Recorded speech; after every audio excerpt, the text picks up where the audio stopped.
As you can see in the picture today, let's start the story of what if Izuku had Electro Quirk and married Momo in Uraraka Part 2. Before starting, make sure to hit that like button and subscribe if you're interested in MHA fanfictions. This story is Electromagnetic Engagement by Stillwell03. Now, without wasting any more time, let's dive in. As the final contestant made their way to the end, midnight had begun announcing the next part of the event. All right, it's time to spin the wheel to see what shall be our second event of the day. As it spun, many were anxiously waiting for what it was going to be. When it finally stopped, the R-rated hero began shouting what it was going to be. The next event shall be a cavalry battle.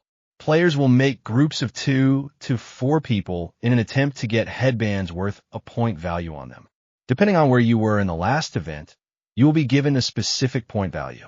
The screen showed a list of 42 people with their names and how much they're worth. From what it seemed, the last place person was given 5 points, with the next being worth 10, and so on. Each higher or lower place had at least a 5-point difference between each other. So if you were last in the last event, you could still score pretty high if you partner with the right people. Seems kind of straightforward.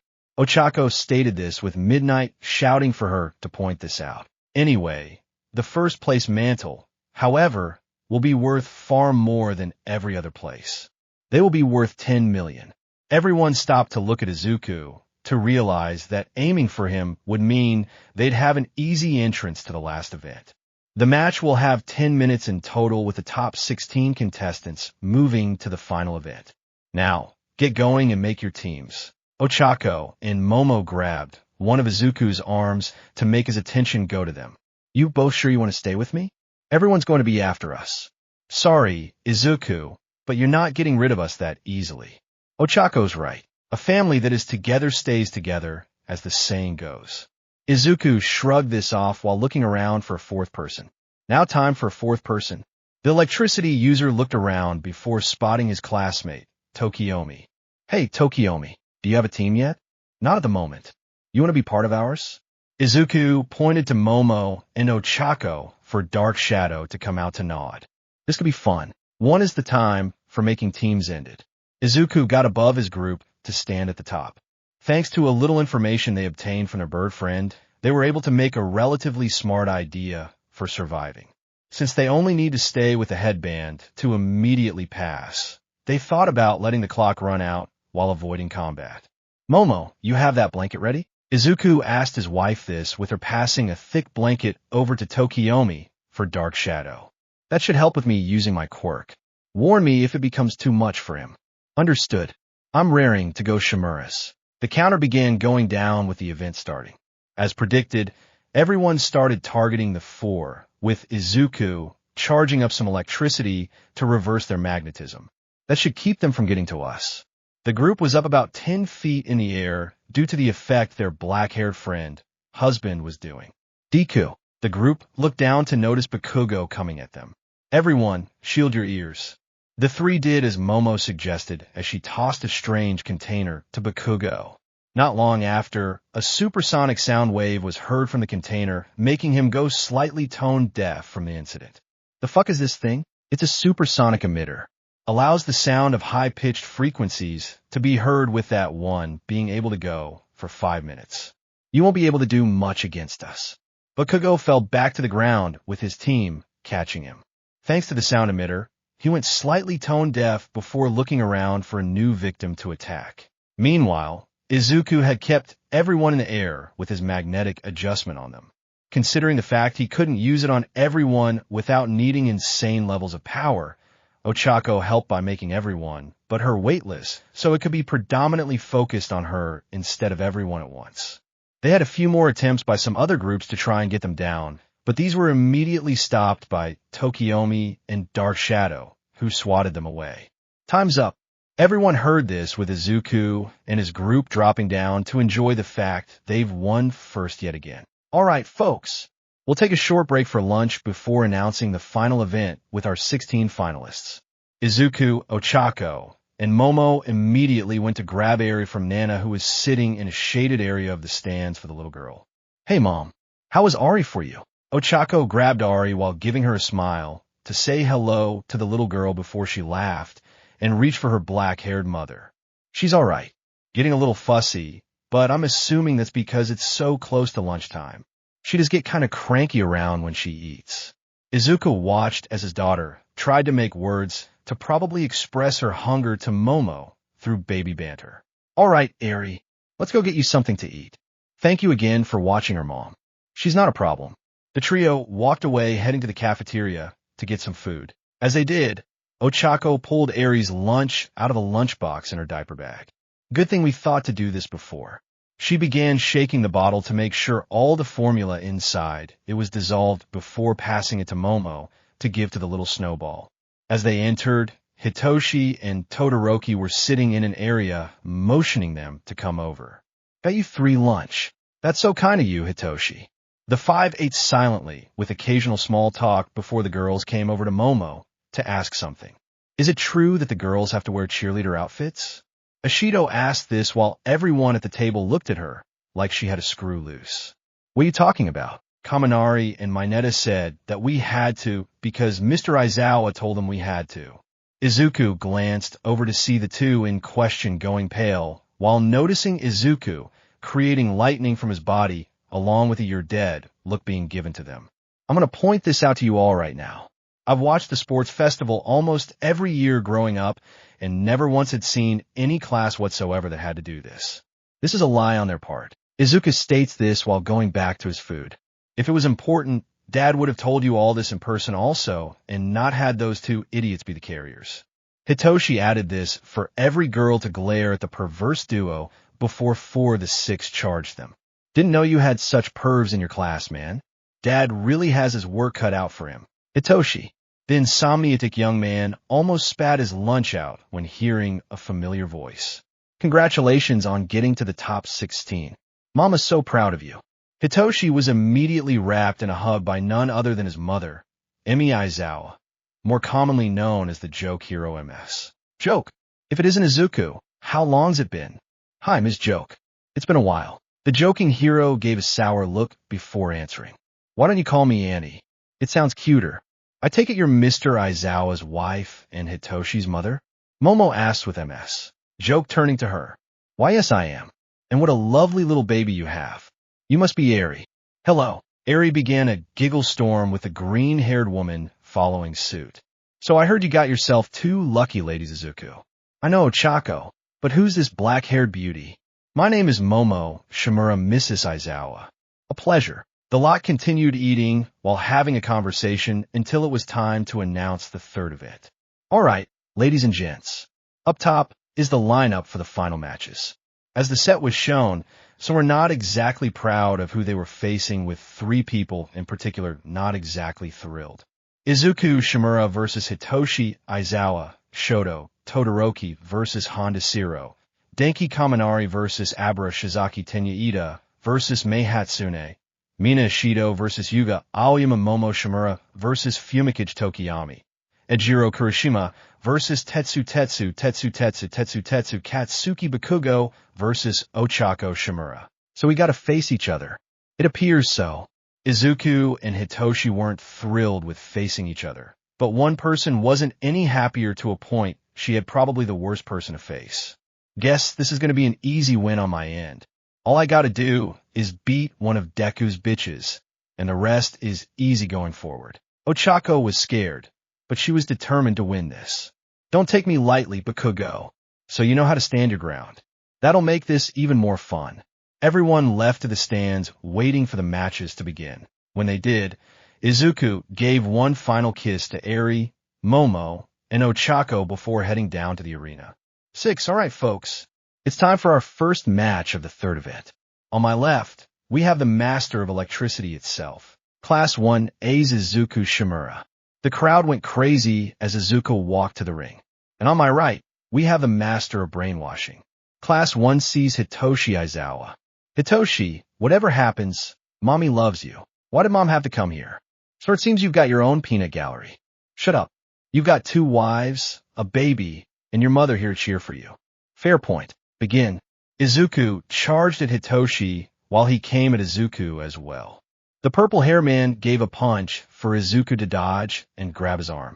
In an attempt to flip him, Izuku threw him over his shoulder with Hitoshi grabbing the arm before trying to throw Izuku as well. 3. Unbelievable folks. These two are duking it out like real men.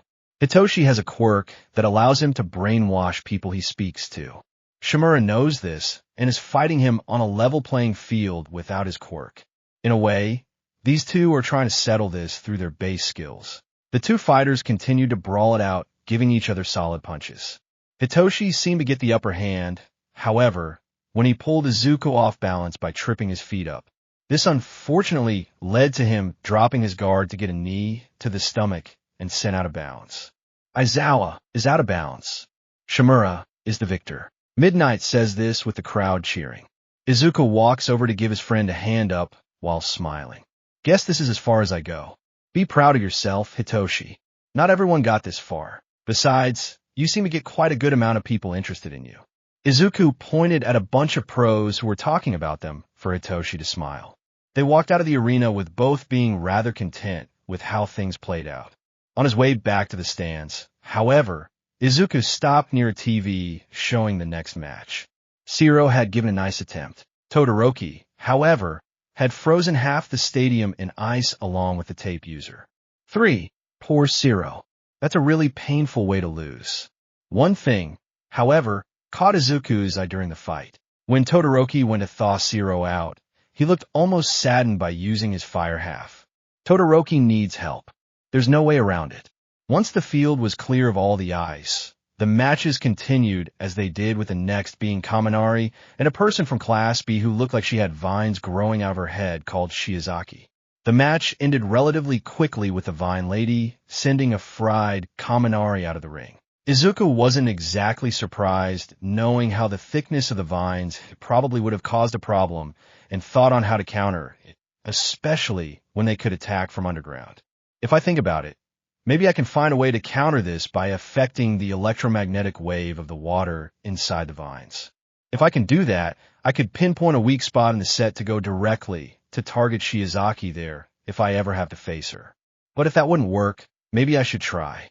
Bah! Izuku was brought out of his mental thoughts by Eri smacking him on the tip of his nose with a toy she had. Oh, sorry, Eri. Was that bothering you? The little snowball nodded for Izuku to stop to only hear the sound of an arrogant man on Class B's side. I guess this ended quickly like that class of scum thought it would. Manuma constantly laughed with Izuku, making a small quip to him. You have no room to argue. Most of Class B didn't even make it to the last event, and you got beaten out by some guy in general studies and a girl in the support course. I'd be more worried they'd kick you or one of your classmates out of the hero course with that, knowing Hitoshi wants to be in the hero course and prove he's strong even without his quirk. Manoma immediately shut up hearing this for Eri to throw a small stuffed bear she had at the blonde's face. I think you're really not Eri's favorite. Before he could speak, Kendo knocked Manoma out while holding a laugh of her own, seeing how perfect a child's aim is. The matches continued with both Momo and Ochako getting nervous that theirs was coming up soon. 11. When it came time for Momo to leave, she gave Eri a kiss before Izuku gave his black-haired wife one for luck. She left with the match in front of them, ending relatively fast for Ishido's victory against their sway French classmate. All right, folks. Time for the 6th match of the first round. In one corner, we have the woman who can create anything. Give it up for Class A's Momo Shimura. The crowd went nuts as Momo began to create a metal shield and staff out of her hands. And her opponent, the man of darkness himself, also from Class A, Fumikage Tokiyami. Dark Shadow came out of Tokiyami with them both preparing to fight. Begin. Tokiyami sent Dark Shadow out right off the bat at Momo, hitting the shield she made. The act nearly made the creation user be sent on her, but if she wasn't prepared. Before Dark Shadow could send a second onslaught at Momo, she sent a small container at the Shadow Beast to create a flash. What the heck? I can't see a thing. Momo kept her head down, creating a small visor she created to keep the flash from hurting her. She used this opening to hit Tokiyami in the stomach to push him back and out of the ring's lines. When everyone got their sight back, they noticed Momo standing in the ring with Tokiyami out of it. Tokiyami is out of bounds. Momo Shimura wins. Everyone cheered as Momo went to help Tokiyami up. Sorry if that hurt. No worries. It was a smart plan on your end. Yeah, nice job, girl. Star Shadow came out with a thumbs up to make Momo blush a bit. Thank you. They left the field with the next battle being Kirishima and Tetsu of Class B. As it got close to the match that worried the Shimuras, Ochako found herself on edge facing the one person in class she'd rather not. 2. When leaving, Izuku and Eri followed her to pass Momo midway. Hey, Ochako, are you alright? Momo questioned the brunette with her trying to put on a brave face. Why? Yeah, couldn't be better. I'm absolutely ecstatic right now. Yep, all smiles on my end. She tried to hide the nervousness with both Izuku and Momo noticing. It's Kakin, isn't it? Izuku bluntly stated this for her smile to drop. Why? Yeah, I'm facing probably the worst person I could and well. Quote, Izuku hugged his worried wife with Eri mimicking the act. You're gonna do great. Just keep calm and focused. No matter what happens, me, Momo, and Eri are in your corner till the end. Ochako blushed while hearing this before smiling. Thanks, Izuku. You always know how to make me feel better. Ochako gave Eri a kiss on the forehead before leaving to the waiting room while the trio left to the stands to watch the match take place. When they arrived, they watched the final strike of Kirishima and Tetsu land, knocking both out. Their match would be deemed a draw until they both could wake up and decide a tiebreaker. All right, folks, time for the final matchup of the first round.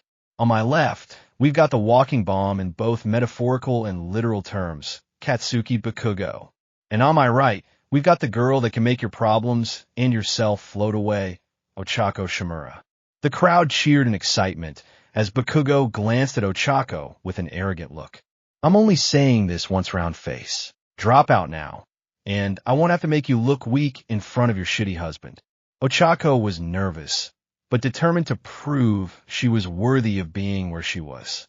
I'm not backing down to the likes of you. Begin. 2. Right off the bat, Ochako charged at Bakugo, remaining low to the ground. She knew he'd throw a right hook, seeing it to dodge just barely to get out of the way. She continued her attack with the ash blonde, throwing another explosion with his left hitting Ochako head-on. She was thrown back with Bakugo holding an arrogant smirk on his face. Is that really the best you've got? Where was that confidence you had before? Ochako jumped up to continue charging at Bakugo. She tried to touch him with her quirk for him to blast her again. Before she could be thrown back, however, he grabbed onto her PE uniform to give a sucker punch to the stomach. Not so tough for you now that Deku and that oversized bitch aren't around to back you up, are you? He sent another hit to her face, sending Ochako sliding with her still standing. The hit from before notably did damage, showing a second-degree burn on her cheek. Angered she wasn't backing down, Bakugo charged at Ochako full intent to harm her with the brunette, remembering some training she did with Nana some years back. When you're faced with someone stronger than you, hit them where it hurts. Bakugo always wanted to be the best, so his pride is where he's vulnerable. You think your weak attacks could stand up to Izuku? He hit harder the other day in bed. This comment angered Bakugo with him sending a barrage of attacks at Ochako. The scene was something everyone in the stands were afraid of, with even their classmates fearing for her. He's not going to kill her, right?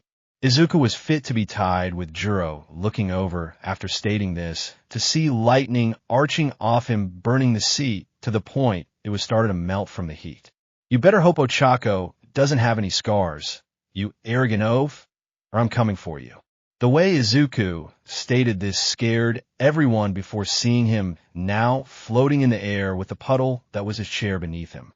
5. As Bakugo finished his barrage of blasts, Ochako was on the ground shaking. She was struggling to get up with Bakugo, thinking this was it. Even after all that, you're still barely holding on. This'll end it. Bakugo went for a straight punch to Ochako, with everyone afraid of what was going to happen. Well, I'm done here. Deku's going to have a new hole in you to fuck. Ochako saw the direct punch before grabbing and flipping the blonde over her shoulder.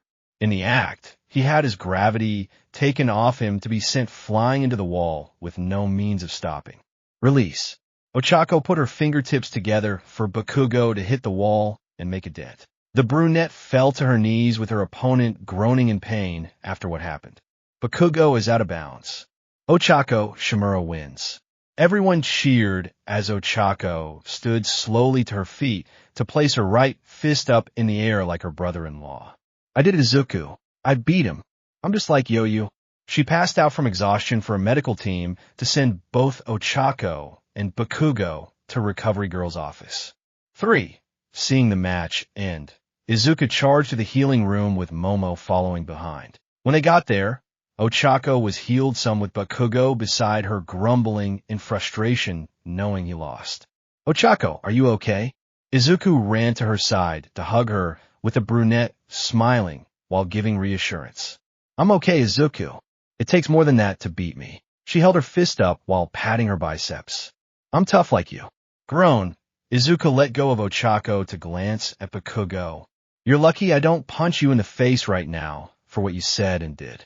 Bakugo looked away with Ochako speaking up. I'm sorry if I hurt you. Don't fucking apologize. That makes me look weak. The outburst was made with everyone looking at Bakugo, waiting for his answer. I lost. That's all that happened. I lost because I didn't think you were strong enough to beat me. Better not expect me to think little of you next time. Shimura won. This act surprised the three in the room. The fact Bakugo had called Ochako by something other than an insulting nickname was in his way proof she was strong in his book. Strong enough to take note of. Thank you, Bakugo. That was nice of you. Don't get used to IT. I'm still going to beat you next time to the point this win will be pointless to you. Izuku smiled before being called to his waiting room to give Ochako, Momo, an area kiss and flipping Bakugo off prior to leaving. I guess Kakin can be nice. Never thought Kakin and nice would be in the same sentence without can't being in between them. Izuku thought about his next match with Todoroki, knowing he had to do something. I'm going to make you accept your left side, Todoroki, no matter what. 4. On the field. All right, ladies and gents, it's time for the first match of the second round of our final event. The crowd cheered as Izuku and Todoroki came into the arena. On my left, we've got the son and younger brother of the former and current #1 pro heroes. Class 1 is Izuku Shimura, and on my right, the son of the #2 pro hero Endeavor. Also from Class 1A, Shoto Todoroki.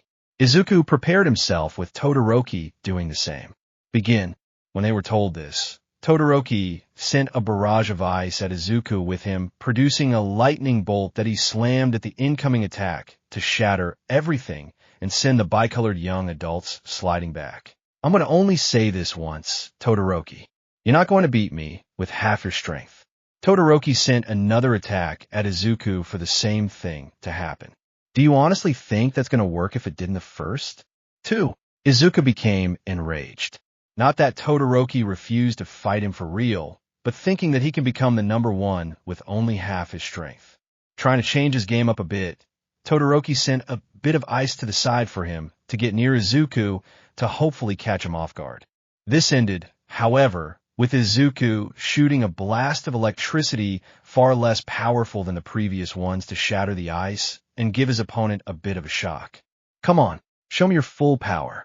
The fact you even think you can win is idiotic with what you're giving. In anger, Todoroki kept sending wave after wave of ice with the amount being larger, while Izuku repeated his process of destroying the ice and standing in the exact same spot he started in. Everyone here is giving it their all and not holding any punches back. What makes you so different that you think you should do this? To all of US that fought with everything and lost, this is an insult to what we worked for. Todoroki shot more ice for his memories of the past with his mother replaying in his head. The scenes of her losing her mind in her mental breakdown and scolding him with hot water was on repeat. The hellish training his father gave him when he was nothing but a child echoed in his mind. He wanted them to end, but he didn't know how. Izuku blasted another ice barrage, feeling his fingers go numb along with seeing Todoroki succumb to rigidness with frost over his body. Come on, you think it's right to not give it your all. Villains won't care for that and take advantage of your weakness. Show me what the power of Shoto Todoroki is. Show me what your power can do. Todoroki went to Izuku again to go for a frontal assault. Instead of lightning, he was met with Izuku giving him a punch to the face along with holding him by the collar of his shirt. It's yours, your quirk, not his. Why did you even become a hero if you won't even give it your all? If you can't stomach using everything you have, then what hero are you? Izuku's words got through to his classmate with a memory of his mother coming to his head. Shoto, you aren't a slave to your own lineage. You could be whatever you wish to be. The words echoed in his mind as a single tear came down his left eye to evaporate away by his flames shooting up. The act surprised everyone with Endeavor shouting from the stands. Yes, Shoto, have you finally accepted your purpose? Todoroki ignored him, seeing Izuku smirk. Nicely done. Now the fight can really begin. Shimura, thank you. This was stated before a blast of ice and fire came at Izuku as he charged OFA in his body with his lighting to create the strongest electric bolt he had. As they were shot at each other, Cementos and Midnight tried to stop them with the attacks colliding, sending a giant shockwave into the stadium. 2. This is crazy. Izuku. Both Ochako and Momo shouted with Eri holding onto the ladder for dear life, screaming from the incident. When everything calmed down, Midnight looked around to see Todoroki in a pile of ice near the wall of the arena, and Izuku, just barely in the line of bounds, shooting electricity off him and shaking from the excess wattage in his body. Todoroki is out of bounds. Shimura wins. The crowd erupted in cheer as Todoroki was brought away on a stretcher. Izuku was beginning to feel his body shake with his vision going slightly blurry from his act. He stumbled near the exit with the shadow of someone being near him. It appears I owe you a compliment, son of Paragon, for getting Shoto out of his rebellious phase. Izuku knew this was endeavor for his blood to boil. What you call a rebellious phase is your son worrying he'll become what you are. And he didn't. Get out of the phase, as you call it. He just didn't care for you at that moment and just wanted to be a hero. Izuku walked to the stands the best he could with this comment angering the flame hero to no end. Izuku found his way back to the stands, still struggling to see. When both Ochako and Momo noticed this, they immediately helped their husband sit down. You okay, Izuku? Your eyes look a little strange. I just overused my quirk and found myself slightly blind. Should go away in a few minutes, since I didn't go so far over my limit. Eri crawled over to sit on Izuku's lap, while playing with his face a bit. I can tell this is Eri, though. Bah, yep, definitely Eri. Izuku tried to feel around to find the child's waist before moving her to sit on his knee as he bounced her on it. So next should be Ida and Shiozaki, right? Yeah, but they're taking an intermission to fix the stadium. Apparently, you and Todoroki did a number on it. Izuku laughed as both Ochako and Momo rolled their eyes at the amount of sheer force he had. Time went on with Izuku regaining enough sight to watch the next match happen. It was over rather quickly with Ida pushing Shiozaki out of the ring with little problem. Izuku took note of this as now he'd have to face Ida in the next round. That ability he has to increase his speed to that level is going to be tricky. If I don't act before him, I'm not going to win. Momo had gotten up since her match was next to give Eri a kiss before Izuku, who had regained enough sight to watch the match with minimal issues. The match began with Ishido heading in first with her acid to try and get the drop on Momo. Sorry, Momo, but I'm not going to lose here. She came directly at her with the Creation Girl, making special gloves to grab and flip the pink skin girl out of the ring. Ishido is out of bounds. Momo Shimura wins. The crowd went crazy as Ishido got back from the ground. Are you alright? Momo held her hand out with her classmate, grunting in agitation.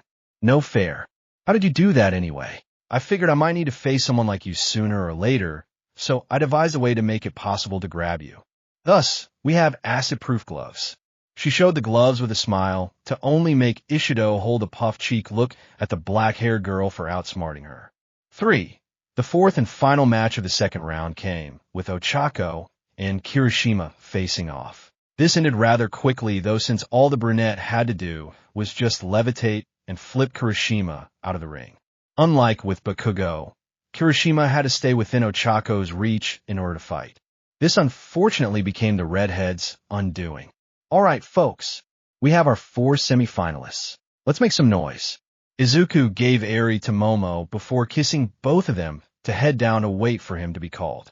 On the way, he passed Ochako, who he gave a congratulatory kiss while wishing good luck to see her in the finals. As he sat in the waiting room, Izuku began to think of the fact that he and Ida are facing each other now while preparing to give it their all. I guess it's going to come down to whoever wants it more, Ida. All right, boys and girls. Time for the first half of the U.S. semifinals. On one side, we've got the boy with greatness and his legacy that doesn't go to waste. Class is Izuku Shimura. Everyone cheered as the electric user began preparing for what's ahead. And on the other side, he's the younger brother of Ingenium, and his lineage isn't nothing to sneeze at either.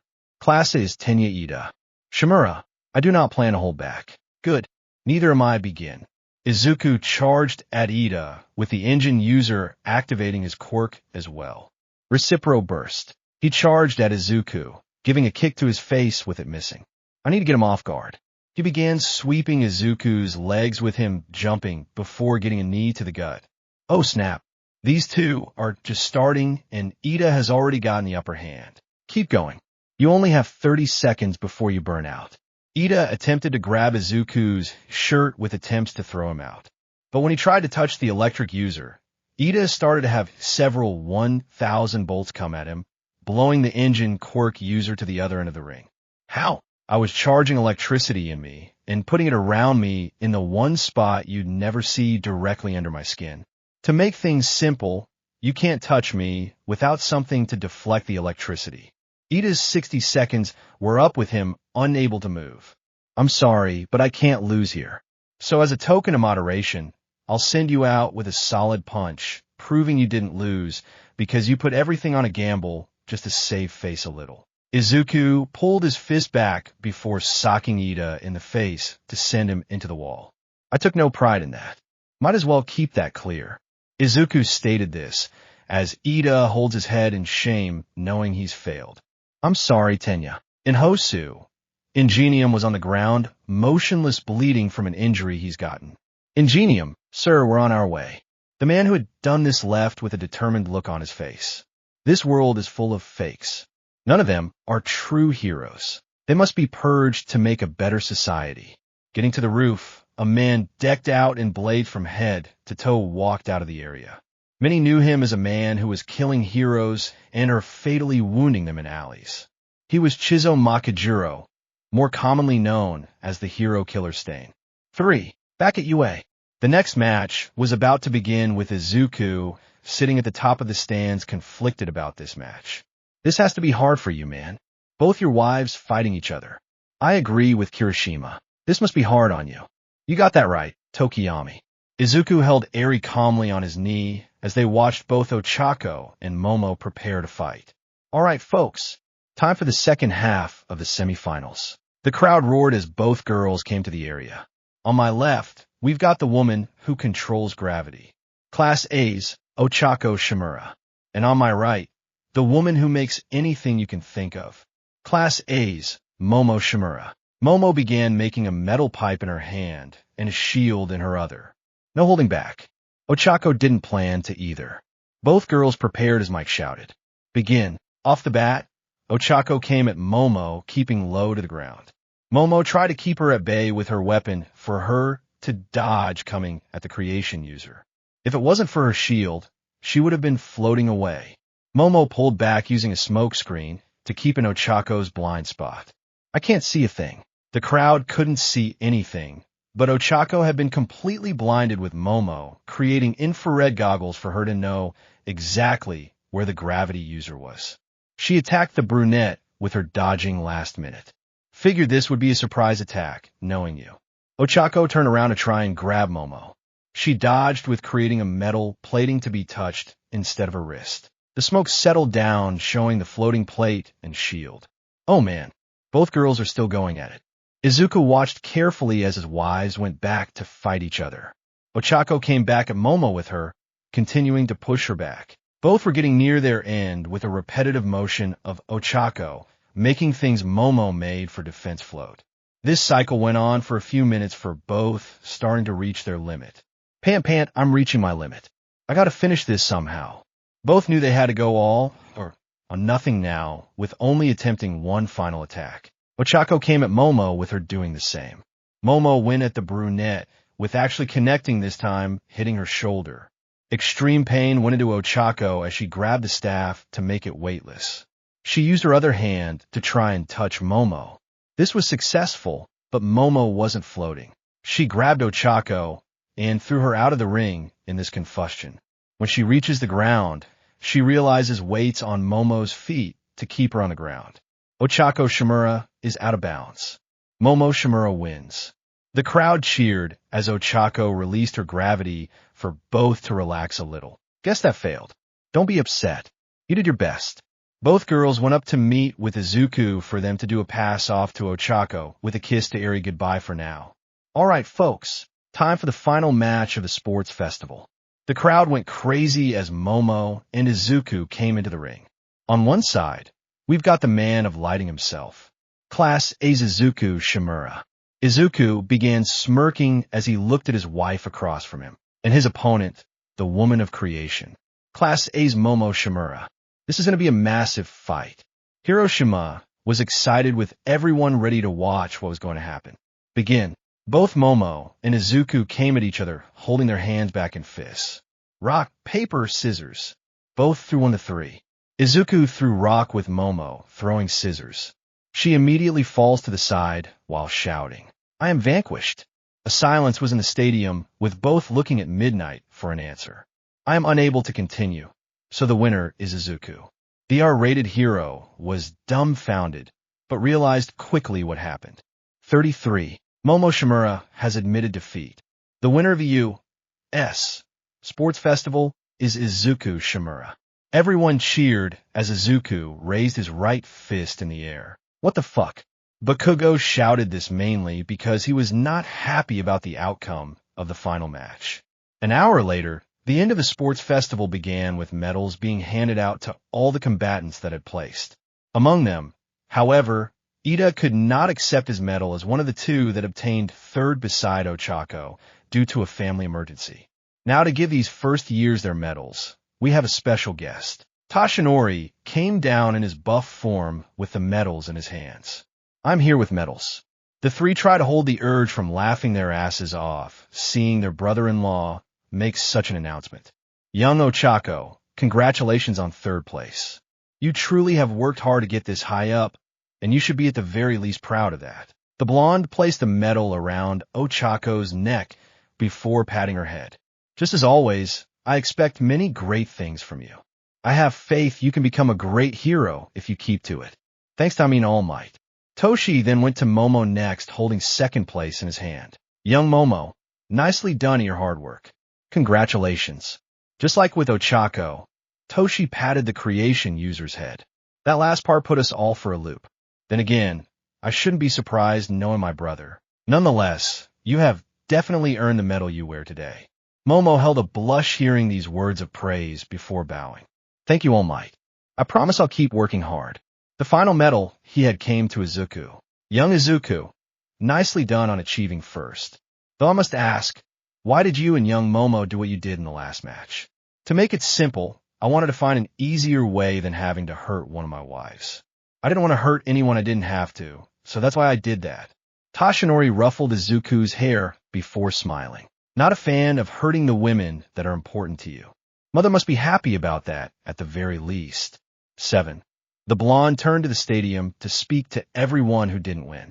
Let this be a lesson to you all. Each and every one of you have the chance to be one of these standing here. Now I say these words to enter into the next generation. Go beyond plus ultra. Everyone in the stadium shouted this with a blonde pro as the event everyone prepared for came to a close.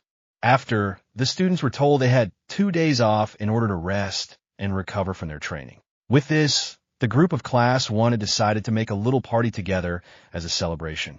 It wasn't anything fancy, just a nice little thing where the group could unwind knowing that they finally finished the sports festival with each place being taken by one of their class. Izuku even decided to invite Hitoshi since he worked his butt off with them as well and got pretty far. Everything was relatively fine until Mineta and Kaminari spiked their drinks with liquor, hoping to try and get lucky. This backfired with some people getting sloshed to the point they were blackout drunk. Some of them were the three Shimuras who went a little overboard unintentionally after putting Eri to bed. Boy, what the hell is in this? Momo began shouting, with the two culprits fearing for their lives, knowing the woman, who threw hobby lines in Bakugo's calves, was an angry drunk. They glanced at the family to see Izuku relatively calm, Momo ready to kill someone, and Ochako acting like a cat rubbing against Izuku. You know something? I think I'm going to go to bed. Izuku got up feeling a bit tipsy, heading to his room before being picked up by Momo. I'm getting sausage tonight, and Izuku's getting tuna. Ochako stated the last bit with a smirk as the three went to their room while going at it all night. 3. The next morning, the alarm rang with the sound piercing Izuku's brain like a knife. He exploded the thing to earn a giggle from Eri. A minute, what happened last night? Izuku got up, seeing himself naked along with Momo and Ochako beside him in a similar state. Please don't let this be a hangover scenario. He glanced over to see something he kinda wasn't so sure about. Once he realized what it was, Izuku immediately turned to Eri with a bit of a laugh. You may be an older sister now, Eri. The little girl turned her head sideways, not understanding what her father meant, as he sighed, knowing this would be a hell of a way to explain to his family how the trio became pregnant. Izuku had gotten out of bed to make breakfast, as well as change Eri. Trying to avoid showing concern for what happened, he kept his thoughts to himself. Once downstairs, he was met by Jiru and Todoroki, who looked as if they had a hangover. Morning, you two. Ugh. Morning.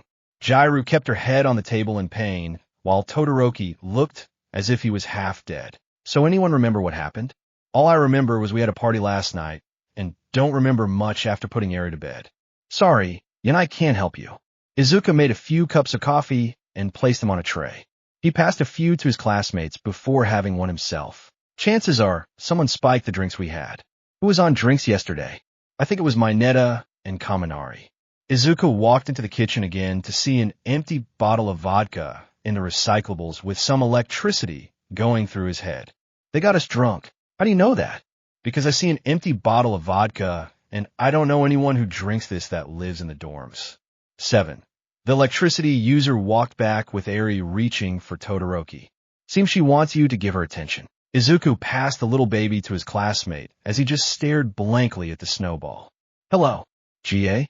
Eri grabbed Todoroki's nose with him, not sure what to do. Does she always do this? Occasionally, not long after, the four heard screams from upstairs that sounded like Ochako and Momo. What was that? Sounded like the other Shimuras. Sigh. I need more coffee before they freak at me over how they woke up. Wait, how did they wake up? Todoroki questioned this as Eri began grabbing his red hair. Let's just say, Eri may get siblings in the year. Oh, exactly. Izuku slammed his head on the table before Ochako and Momo revealed themselves in Izuku's shorts and shirts. Hey, Izuku, what happened last night? To be honest, I'm not entirely sure since the idiot duo got us all drunk. The only thing I know is I woke up between the two of you in a similar situation. Both were trying to find words to say what they felt to only hold their heads down in annoyance. It's too early in the morning for this. Izuku passed 2 cups of coffee to the duo, with cream and sugar in Ochako's, and just cream in Momo's. The lot sat quietly as their classmates slowly got up one by one. The Shimura family gave a death glare at the perverted duo when they came down, making them know that their little stunt was known to them. So what happened last night?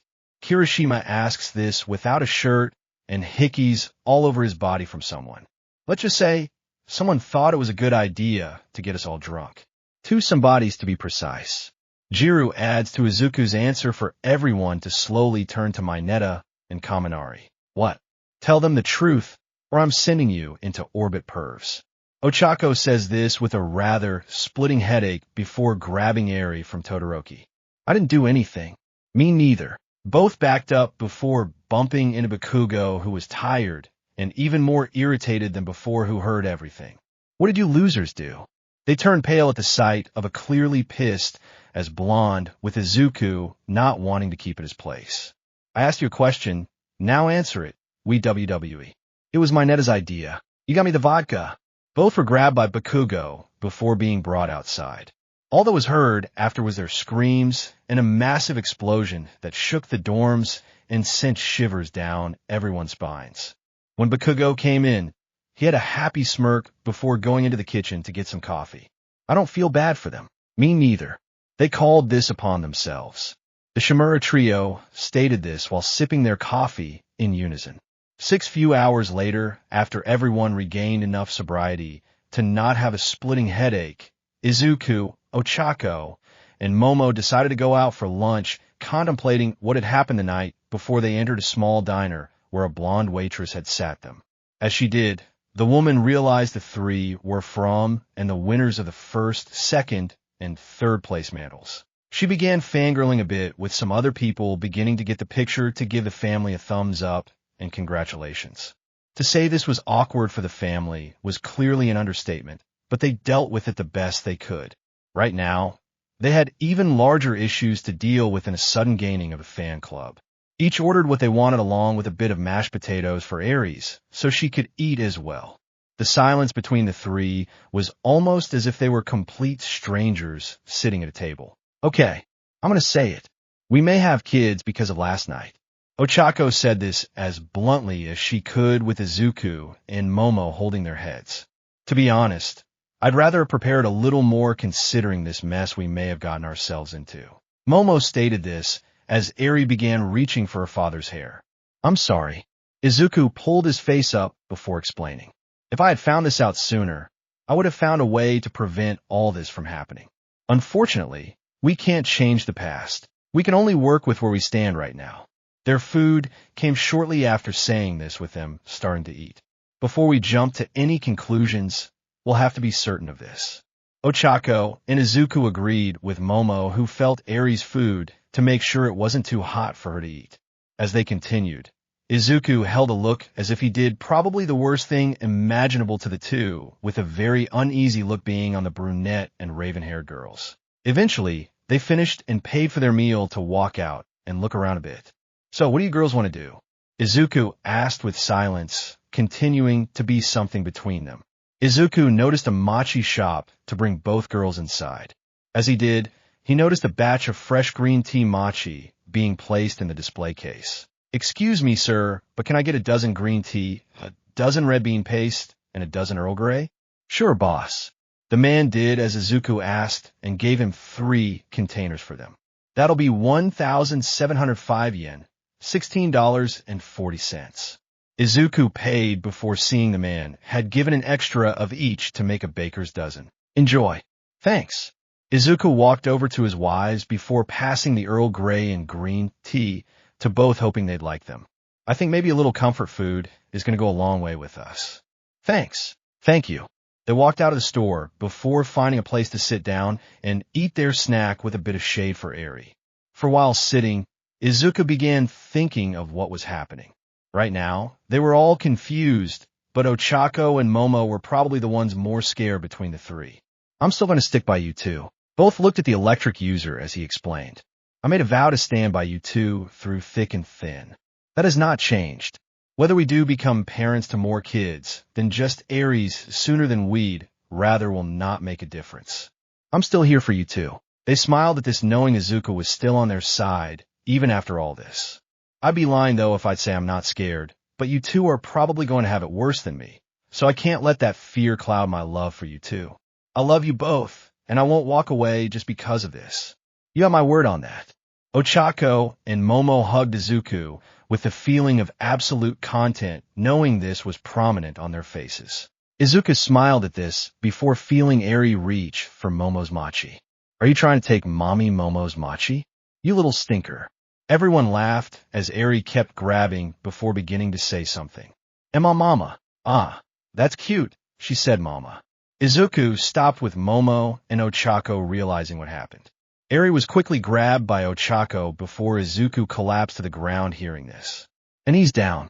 Looks like you made your daddy happy, Eri. Mama. This comment made Ochako's heart throb in happiness, being called Eri's mother by her. Easy there, Ochako. We've got one person unconscious. We don't need a second. It's so adorable.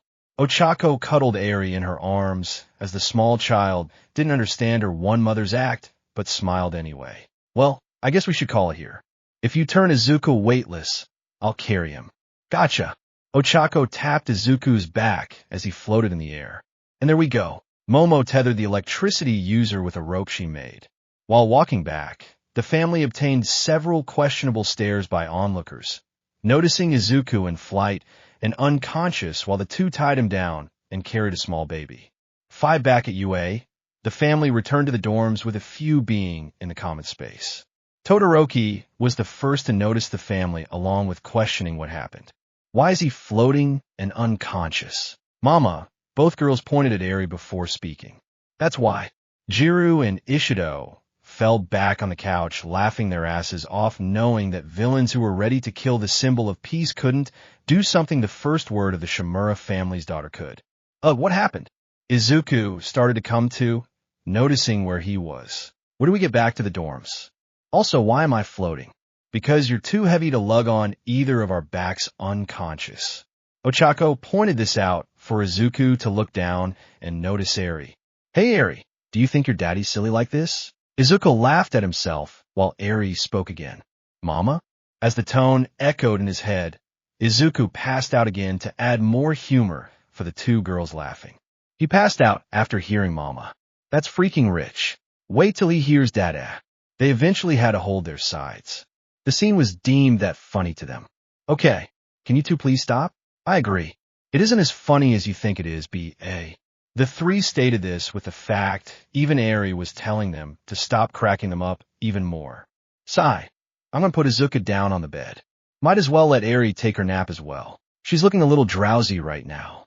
The two walked upstairs to their room, where Ochako released her quirk's effects on Izuku and placed Eri in the crib.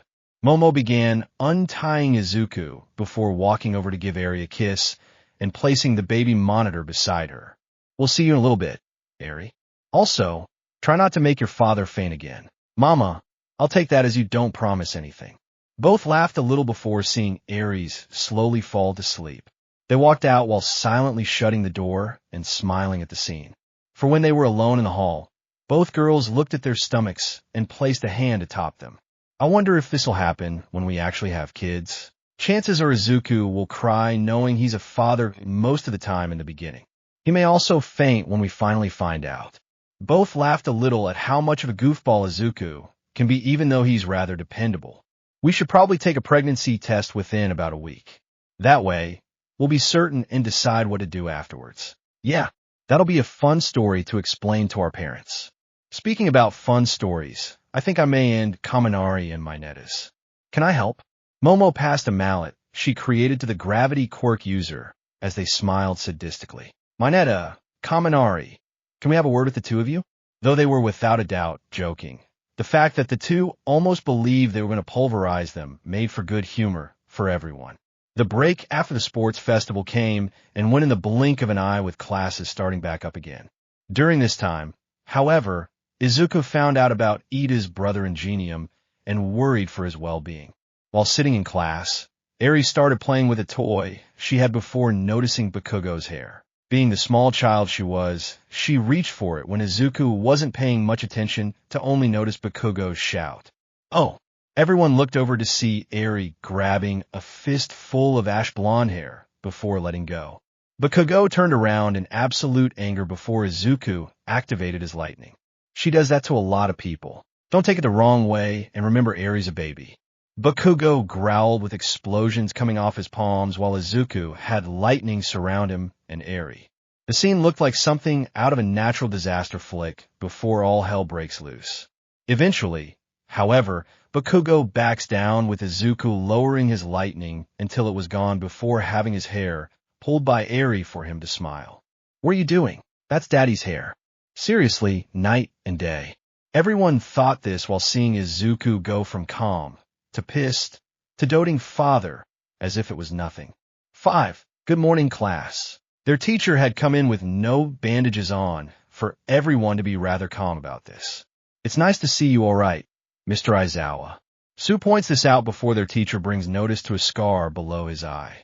The old lady patched me up double time during the break. I was kind of out of commission for that time. Hope Aunt Emmy wasn't too upset. Izuku thought this as Aizawa looked at him. Emmy was not too bent out of shape about this. For some reason, she enjoyed having me home sleep in our bed more.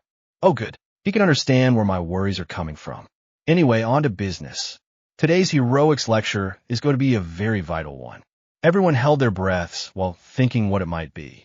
Some were afraid it might be a surprise quiz. You all need to think of hero names. Everyone immediately went from worried to excited at the drop of a hat. They only stopped when Izawa began activating his quirk to quiet everyone down.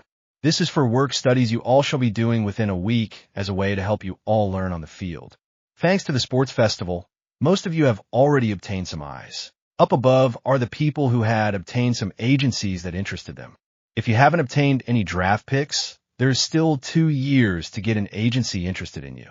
Izawa pulled up a screen with a set of numbers on them. Izuku Shimura, 5,628 Shoto Todoroki, 3,942 Momo Shimura, 3,496. Ochako Shimura, 2,102. Katsuki Bakugo, 2,098. Fumikage Tokiyami, 360. Tinya Ida, 3,101. Denki Kaminari, 2,172. Ejiro Kirishima, 68. 7 Hana 0. 11 Izuku smiled a bit seeing him at the top of the ranks along with Momo and Ochako. Damn it. Bakugo, on the other hand, was furious. Not only was he able to let himself be beaten by Ochako, but this may have also been the cause for him being below her in the draft picks. These numbers right now just means the amount of eyes that are attentive on these people at the moment. They are free to keep or remove their offers at any time if they see fit. None of this is set in stone. Those who obtain no votes will pick from a list of 40 that have good records with past work studies. Those who have them will pick from their draft offers. Now, to the hero names. You all will be needing them for this out-of-class study. The door opened from midnight to walk in. Hero names can sometimes be permanent, so it is best to choose something that is not indecent or there will be hell to pay later. She began passing around whiteboards and markers for everyone to begin writing down ideas. When thinking of ideas, it is sometimes good to think of names similar to your quirk. Just keep in mind that you may or may not be able to change them down the line, so a bit of consideration is advised. Everyone began writing down names with about 5 minutes passing.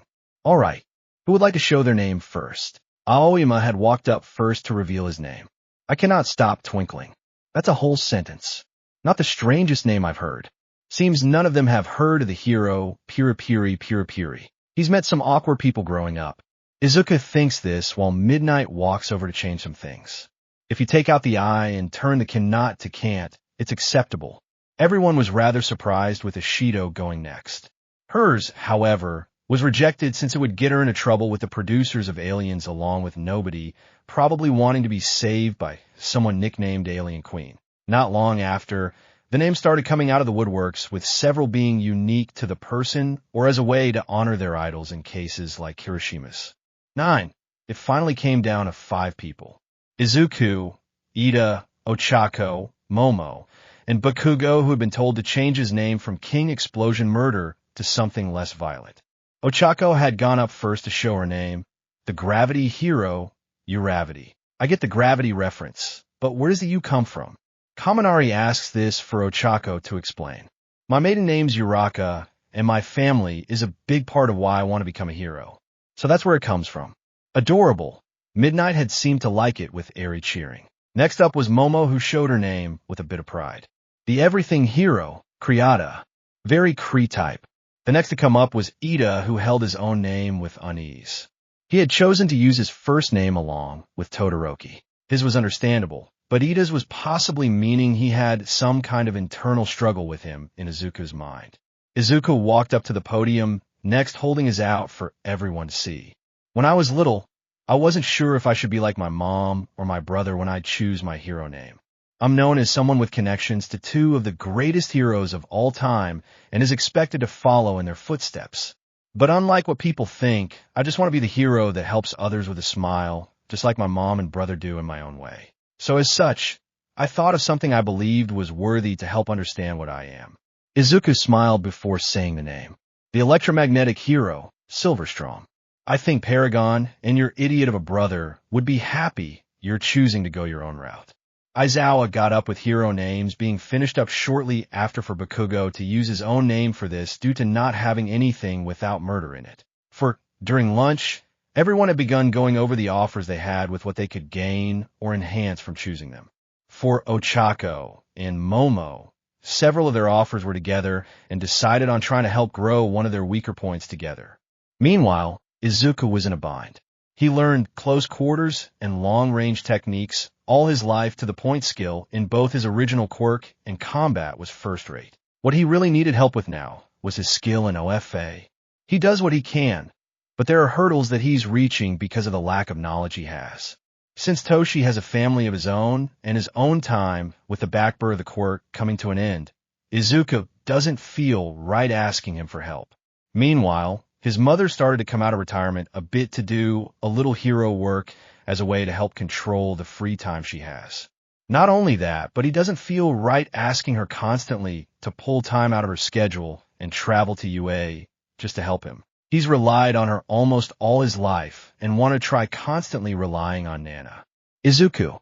He's pulled out of his focus for both Momo and Ochako to stand in front of him. Let's go get lunch. Sure. They started walking with Izuku, starting up a conversation. So did you two decide on a work study? Both nodded. We'll both go with the agency that the pro hero gunhead runs. Ochako points this out for Izuku to be rather surprised. Isn't he one that specializes in combat? We both thought about it, and the more we learn of other parts of the industry would help us grow stronger as pros in the future. Besides, me and Momo are without a doubt lacking in that department and want to get better. Izuku smiled, knowing his wife's initiative with this.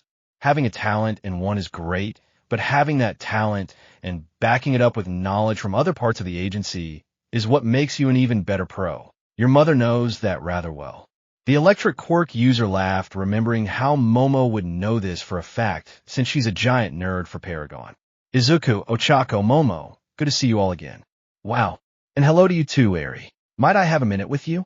Toshi came to everyone in a panic, as it seemed for the three to be rather curious. They walked over to a corner with nobody around and began to talk. So what did you want to talk about, bro?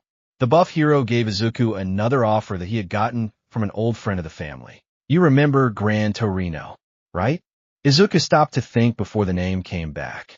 Uncle Torino. Yeah, good. Because he would like you to do a work study with him. Toshi began to have his legs shake, surprising the girls seeing the strongest crow in this state. Are you all right? Somewhat young Momo. Izuku took the offer before his brother ran the other way. What was that about? Momo asked while Ochako tried to remember the name Torino. That old guy who, when me and Izuku were little, this old guy that called himself Torino came around sometimes. Ochako finally put the pieces together, with Izuku filling in the blanks. Uncle Torino is an old friend of Mom's. He knows the secret of our quirk and also helped train Toshi when he was younger. But that does not explain why your brother is spooked in such a way. Yeah, that I don't get either. Whenever Toshi was over, and he was as well, he'd shaken his boots like he was a little kid about to wet himself. Izuku laughed while he explained. Uncle Torino kind of scares him. When he was first using the quirk, Uncle Torino would wail on Toshi Day in and day out. He also taught here for a year when Toshi was in his final year of UA. That's probably where this phobia of the jet-propelled super geezer comes from. Ouch. You said it, Momo. Izuku thought about the offer before realizing this was what he needed. Someone that knew OFA and could help him through the plateau he was at. Maybe I should pick Uncle Torino. It seems like the best way to get stronger. 1 week later, the day of the work study has come with everyone ready and eager. As Mr. Aizawa was giving his speech of how everyone should behave, the Shimura family was saying their goodbyes to Eri. Sorry, we can't bring you along with a sweetie, but I promise your mommies and daddy will spend a big day with you when we get back. Izuku said this as Eri was in Ochako's parents' arms. She began babbling as if she was trying to say something for all three to kiss her forehead. Thank you also for helping us. Ochako spoke to her parents as they gave a smile. It isn't a trouble, sweetheart. We hardly get much time with our grandchild as is. This is a great change of pace. Besides, Nana had said her and the Yaoyorozu would come over and help from time to time. Tosa reassured her daughter as they gave their best wishes for the three. While leaving, The trio kept waving to Eri while she tried to mimic them until they left out of sight. Guess this is where we part 2.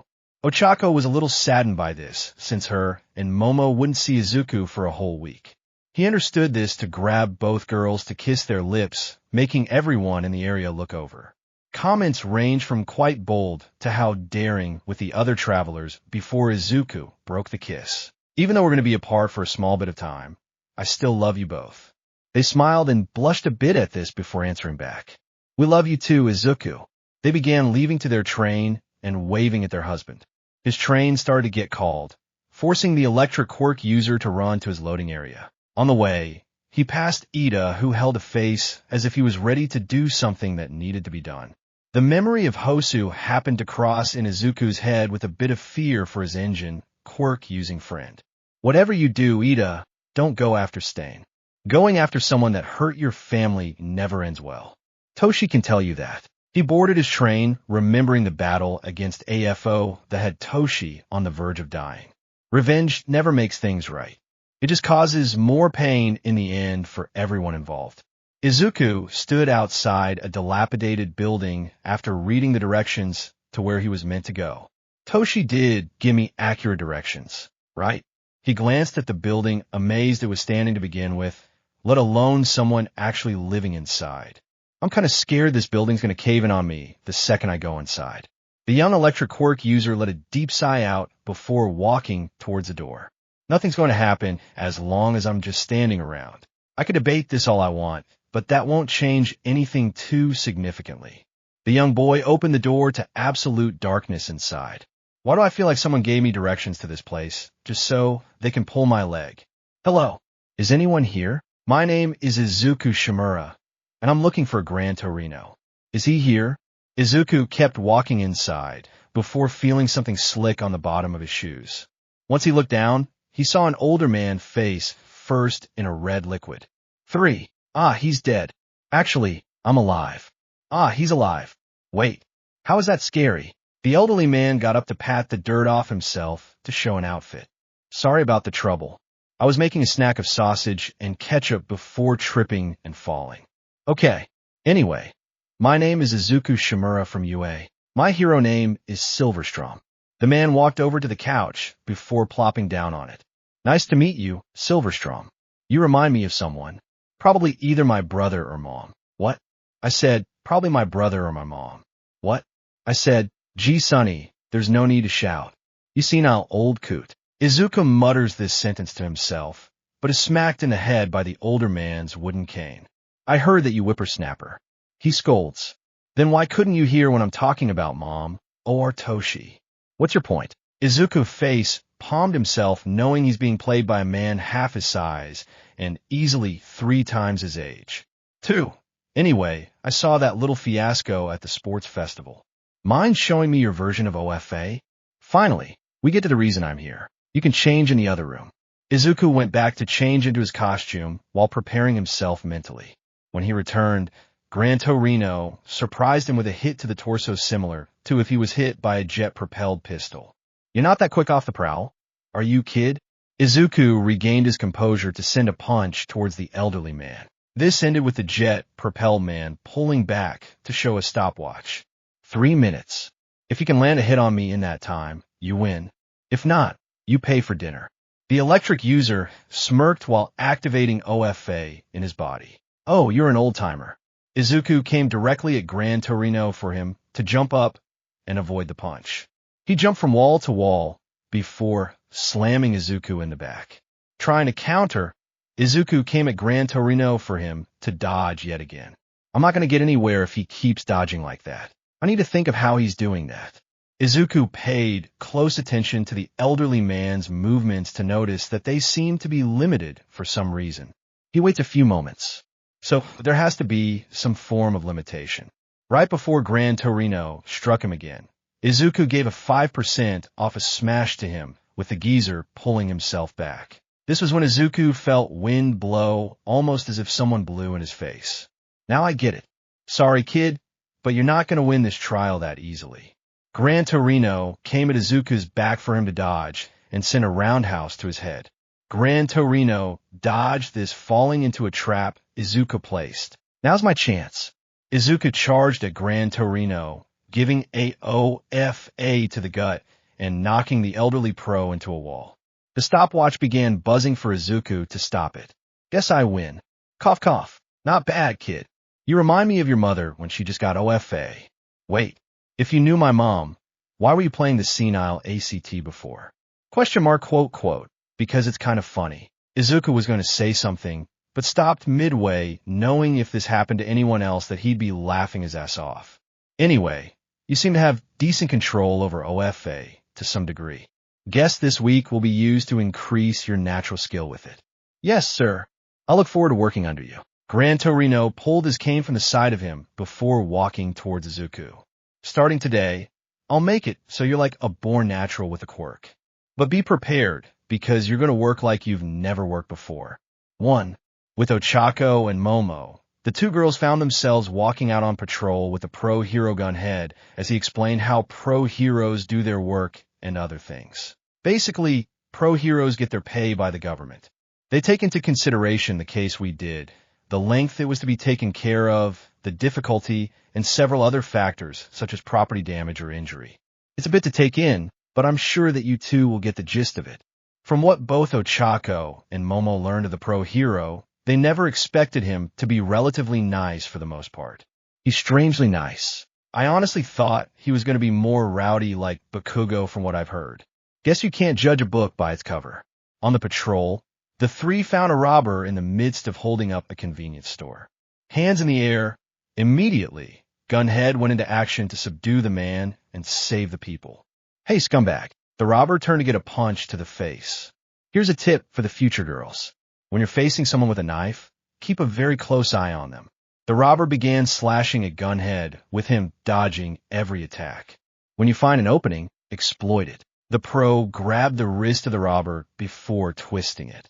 Force the enemy to drop their weapon, toss it away for safety purposes, grab the back of their head, and finally, Gunhead had done everything he had said before using his foot to knock the robber off balance and slam his head into the floor. Take the villain down. Gunhead grabbed a pair of cuffs he had on hand to keep the robber from going anywhere while he called the cops. We'll go over this a little more in the future as practice, but consider this a learning experience going forward. Though people have quirks now to make knives and guns almost obsolete in this day and age, they can still be very dangerous if used on someone that can't strengthen their bodies. 16. Ochako and Momo were amazed on how calm and collective the pro they were training under was when the situation was rather serious. Sir, what would be your best suggestion if we are faced in a similar situation, such as what we witnessed? The best suggestion for the scenario that just happened would be to keep a calm and cool head. The person who loses their cool in a fight first tends to be the one that loses. Just remain calm and focus on what's happening around you. The worst thing you could do is panic, since this is where mistakes are made and people could get seriously hurt from it. The same thing happened regardless, you dick. The robber shouted this for Gunhead to look at the villain on the ground, says the man who was swinging a knife around like a madman. The police soon arrived to apprehend the robber for Gunhead, Ochako, and Momo to continue their patrol. So out of curiosity, why do you both share the same last name? You both don't look like each other, though being stepsisters or one of you being adopted isn't out of the question. Actually, we're both married to Izuku Shimura, sir. Momo's reply surprised the pro, since they were still rather young. Oh wow, you don't see two young women married to the same man every day. I hope he treats you both right. Very much so, sir. Agreed. Both girls smiled at this to make Gunhead rather happy. That's good. Nothing in a relationship is more important than to make sure you are treated with respect, as well as you treating your significant other with respect. They kept walking and continuing their conversation. So have you three considered having children yet? Actually, we have an adopted little girl. Really? Can I see a picture? Ochako pulled her phone out to show a picture of Izuku sleeping with Eri on his chest. Ah, she's so adorable. Her name is Ari, and she's about a year old. We unfortunately had to leave her with Ochako's parents for the week, but she'll get our undivided attention when we return. That's nice. This little sweetie is so cute from what I can tell. After a bit more of Gunhead's baby talk to the picture of Eri, the three called it a day and returned to the agency. 8. Few days later with Izuku. Izuku had been training ruthlessly with Gran Torino in hopes of achieving a far greater control over OFA. With this, he was now able to control a larger percentage in his body before feeling some pain from the backlash of all the raw power inside him. Nice work, kid. You're really going the extra mile. The two were outside between the buildings in an alley with hope to see just how far Izuku had come. Now try and get to the rooftop in one jump. Izuku did, as the older pro said to bend down and jump upwards. The shock wave from the incident sent strong winds that threw the garbage in the alley out and onto the sidewalk. In the air, Izuku had misjudged and found himself quite a few feet over the buildings. Whoa, that was a higher jump than I planned. Gravity found him again to have him fall atop the roof of Gran Torino's building.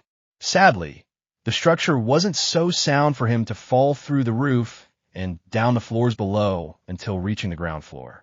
3. Hey kid, you okay? Izuku sat up with a groggy look on his face.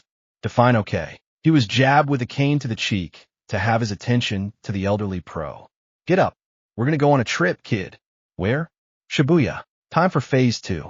Your mother and idiot older brother already taught you about hand-to-hand, and the fight at the USJ taught you how to fight villains with restraint. So we'll be going there to have you train your style and countering other Quirk styles by bashing heads in.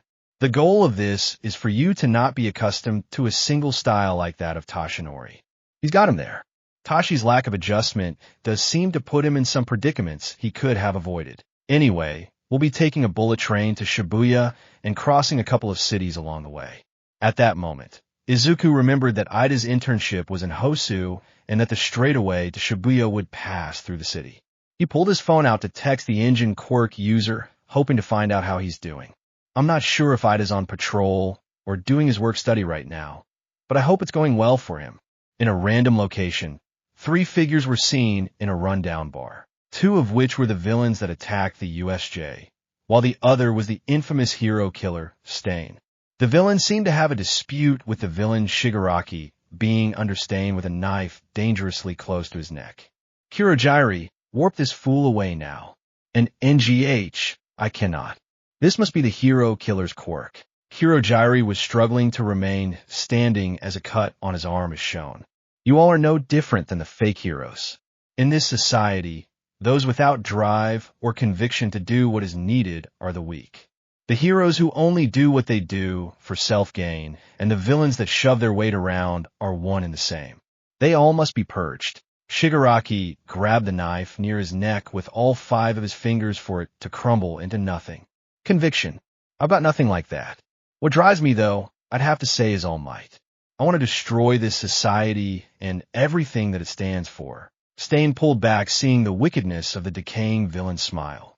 Upon standing back up, Stain had come to a conclusion. I guess I'll help you out. Though our goals are completely different, we both can only achieve it by destroying the current status quo of this society. Stein pointed his blade to Kurogiri, who was regaining his ability to move again. Send me back to Hosu. There are fakes there that must still be handled. A portal opened up for Stain to walk through. Such an egotistical man. Believe what you made to Mura, but that man has shown that there is merit to what he does. A man speaking from a monitor points this out to indicate he understood the after effects of Stain's presence. Upon remembering the villain's words, Shigaraki glanced at the TV. Master, how many Nomu are ready? 3 are prepared to fight, but they are nowhere near as strong as the one from the USJ. Use them as you see fit. Shigaraki smiled while being given the privilege to use 3 monstrosities that resembled the one from their former attack. Let's see what's better, hero killer. Your conviction or my drive.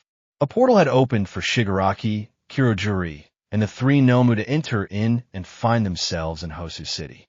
Stein had gone ahead of them into the streets, finding the false heroes as he called them, so they would be purged. What are your plans, Shigaraki? Status quo does have to go down, but that doesn't mean my way and his way of doing it has to be the same. He looked at the Nomu before giving his orders. Go wild and destroy everyone and anything in your path. Make this night be one that Hosu City and this society never forgets. Izuku didn't know what his mother saw in the old man who was apparently close friends with her. He had never even known of the man his entire life. So he wondered how close of friends they actually were to never have even heard of the geezer. Despite this, if his mother is friends with this geezer, so he couldn't be that bad, can he? Well, the fact that he snores at an inhuman volume, his dentures seem to levitate over his mouth when he does so. He has a tendency to smack people with his cane and won't let Izuku text his wives without making some offhand comment about Deku's generation overusing cell phones. Izuku was starting to get annoyed. As the bullet train speeds through the countryside, Izuku sneaks off and away from Grand Torino to finally get some alone time to text Ochako and Momo. He scrambles to slide the bathroom door shut on the train, then slides the latch to say occupied before breathing a sigh of relief, having been able to escape the old coupe for the time being. 5. Gran Torino is so gross. He spits when he talks due to his dentures, only eats soft food and tapioca, smacks people with his cane, and won't let me be on my phone to text you too. Izuku. Thikako. That sounds horrible. Our poor Izuku, missing the two of us? How about when we get home from the work studies, we spend lots of time together to make up for the days we lost here? Today's princizopai. I was beginning to think your internship was actually helpful for you. But instead it seems that you're just hanging out with one of your mom's friends and putting up with the old fart. 3. I miss you two so much. It's been hard to sleep at night without you two in my arms. Izuku. Thikako. Don't worry, Izuku. We'll see you again soon. We have to go, though. Gunhead is bringing us to Hosu for a patrol later today, and we have to leave now, or else we will miss the train. Princess Opai. We'll say hi to Ida for you while we're there as well. How did you know I was going to say hi to Ida for me, Izuku? Princess Opai, for me to know and you not to find out. Love you, Izuku. Have fun, you too. Izuku. Izuku had gotten out of the bathroom to walk back towards Gran Torino. While sitting down, he gains a smack to the head by the pro hero. What was that for? For using your phone in the bathroom, you brat. Is it wrong that I just want to talk to my wives for 5 minutes without having to hear a lecture about my generation being glued to my phone? Izuku obtained another smack to the head for this question. You got 130 years before you should even think you get the right to talk back to me, you little brat. In my day, the younger respected their elderly and listened to them without restraint. Izuku sat there to listen to the elderly hero rant while looking back at his text history. He began to notice that he hasn't yet obtained a reply from Ida. Weird. He normally texts back within minutes of reading it. Izuku thinks this while seeing the red caption near his message. Before he could think more about the situation, the train immediately came to a stop to send some passengers out of their seats. Izuku would have gone right into the seat in front of him if he didn't use his quirk to act as a repelling magnet. We apologize for the sudden halt. We will continue again shortly after obtaining authorization to proceed. We thank you for your patience and cooperation. That would have hurt. I'll say, Gran Torino says this calmly in his seat without even moving an inch. How are you still in your seat when everyone else went a mile? Before everyone could fully recover, a giant hole came through the section of the train. The electric user and the elderly pro was in for everyone to look towards the impact. At the other side of the hole laid a pro hero in pain. He must have been why we stopped. Izuku was going to walk over to make sure the pro was all right before a green monstrosity that had its brain open for everyone to see came into the train. What is that thing? A passenger shouted for a bad memory to come back to Izuku. Nomu. Izuku was going to attack before Gran Torino jumped into action to take the beast on. Fry them like fish sticks. Use your quirk. I'm giving you authorization now. Make sure the people are okay. The elderly pro knocked the Nomu out of the train to keep the people safe. Wait, why was that thing here? Izuku glanced at everyone who was still standing around. Please move to the next 2 carts immediately and follow your conductor's orders from there. This is a hero-related matter that requires you all to follow instructions to avoid injuries. We appreciate your cooperation in this. Everyone started to walk toward the other carts for this to be relatively easy on Izuku's end, trying to help pick up time that was used to do this. The lighting user activated OFA and his electricity to move at unimaginable speeds into the city. Once inside, Izuku realized they were in Hosu with all hell breaking loose. Just what is this? Izuku was pulled out by one of the Nomu creatures narrowly missing him. Guess we're playing this game. Izuku activated his lighting to show his hands teeming with several bolts. He punched the Nomu for it to stop, where it was with several 1,000,000 volts of electricity running through its veins. The monster dropped to the floor with steam coming off of it. These things aren't harmless, but they're entirely different than the one at the USJ. Izuku held some confidence before seeing the Pro Hero Manual. Ida, where are you? Hearing his classmate's name be called out made Izuku stop his own patting on the back to realize just how bad the situation was. Acting on instinct, Izuku ran through the city in hopes to find Ida before he'd do something he would regret in the long or near future. Getting out of the chaos, Izuku ran into Gunhead, Ochako, and Momo, who were running into the madness to help anyone that needed it. Being aware of his lighting, the girls stopped Izuku, who was about to bolt past them. Izuku. He stopped to see the three and reveal the terror in his eyes. What's happening, kid? Pant League of Villains. Hero Killer. Ida, fine. This was the best Izuku could say before trying to bolt past them. Gunhead looked down at the girls before saying anything. Whatever this is, he'll need authorization. The two of you go with him, and if things go south, both you two and him have authorization from me to use your quirks. The trio nodded before Izuku picked the girls up to lug them on his shoulders. I'm sorry to grab and run, but do you mind if I take Ochako and Momo for a little while? Go ahead, kid. Izuku turned to a side street before moving as if he was a living bolt of lightning with the crack of thunder being heard by everyone. Geez, that kid has speed. Guess who Ravedy and Creedy weren't kidding when they said their husband was living lightning. Gunhead moved in the direction of Nomu and the burning town. This first, then we find the hero killer.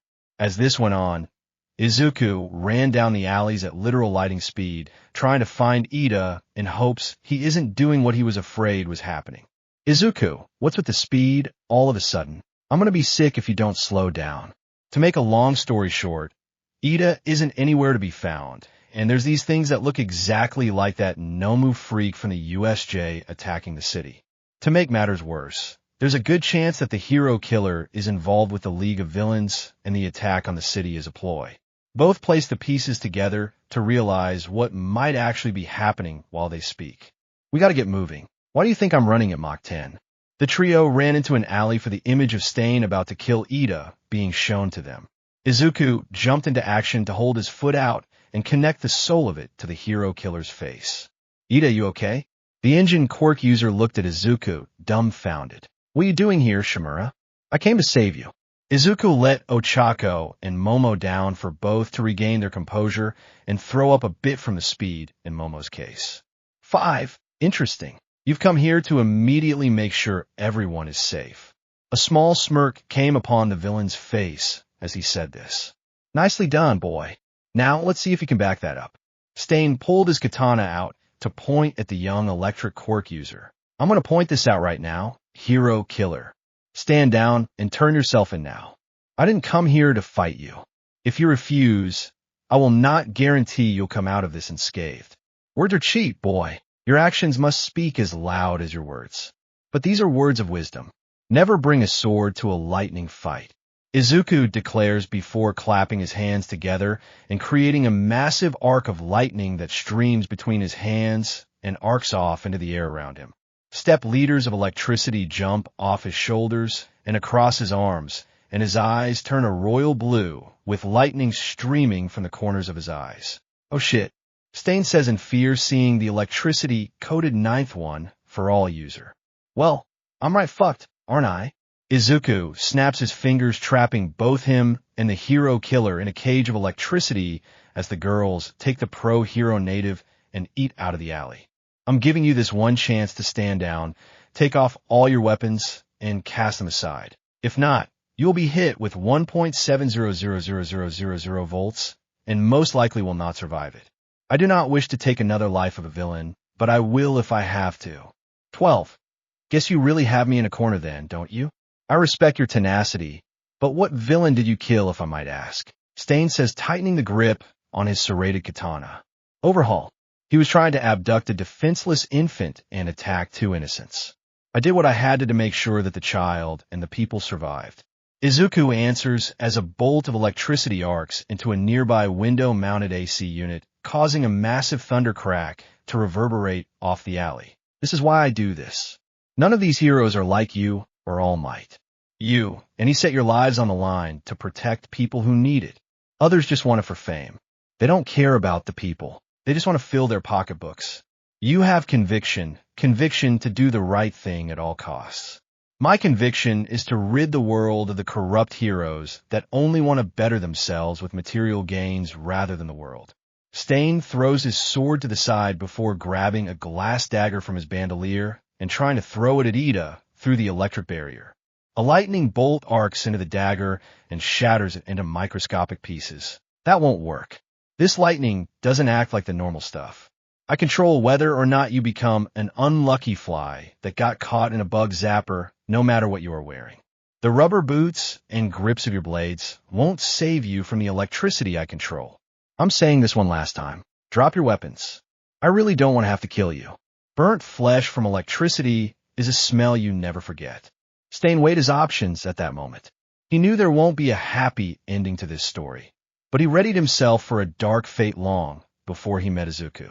Unfortunately, I cannot accept it. For the sake of a world that clears the filth of this current society, I must purge those who are unworthy. Stain pulled a few knives out of his holsters to charge at Izuku. The OFA user held his hand out to send a massive blast of electricity at the villain. The light from it blinded everyone in the area before it died down. When the cage keeping the two inside fell, all that was left was Izuku standing with a severely burned man on the ground. Even though he had enough electricity to kill 100 men coursing through his body, the hero killer was still alive. I gasped. I can't die. Gasp. Not yet. Izuku walked over to the villain and knelt down near his head. You willingly went into a thunderstorm holding a lightning rod, knowing you'd most likely die when you had an option to at least live. Though your methods were wrong, that conviction is what truly scares me. You have my respect, hero killer Stain, but why waste your time killing heroes when you could be doing it to villains? Izuku asks. Stain's eyes widen when he hears him say this.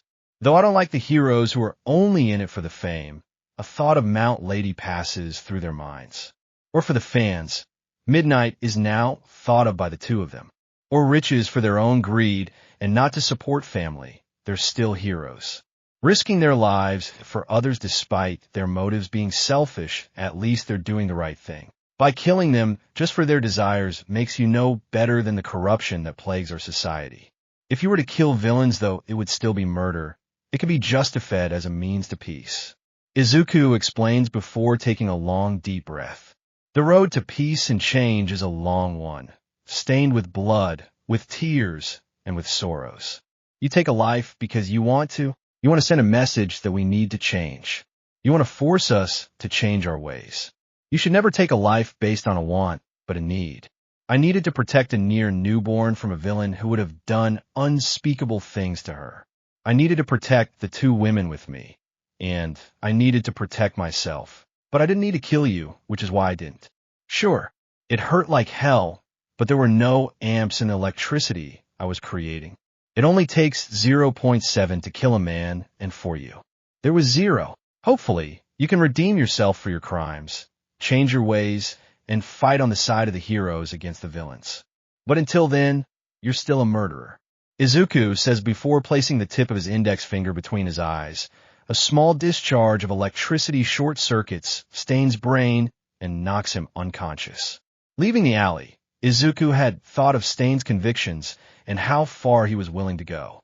In his life, the young man had seen several heroes the world could do without, and perhaps to a point thought these types of heroes only sullied the name they're given by calling them this. Stain might have been wrong in how to go about it, but where he hit definitely changed for the better. Izuku came to the exit to see the girls patching up Ida and Native. Where's the hero killer? Unconscious in the alley. He's not getting up anytime soon. That shock should keep him unconscious for a week at least. Izuku sat down, letting a deep sigh out. Shimura, thank you. We're friends.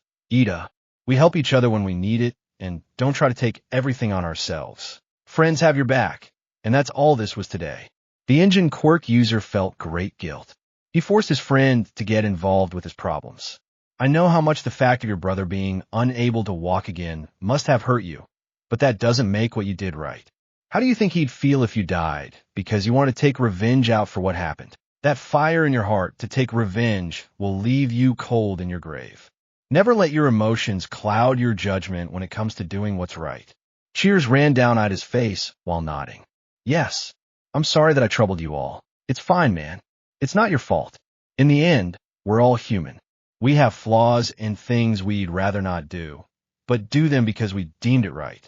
Besides, the nurses might not be able to fix the nerves, but I might be able to. Your body works on electricity, and guess who just so happens to be a master of it? Kaminari. No, not Kaminari.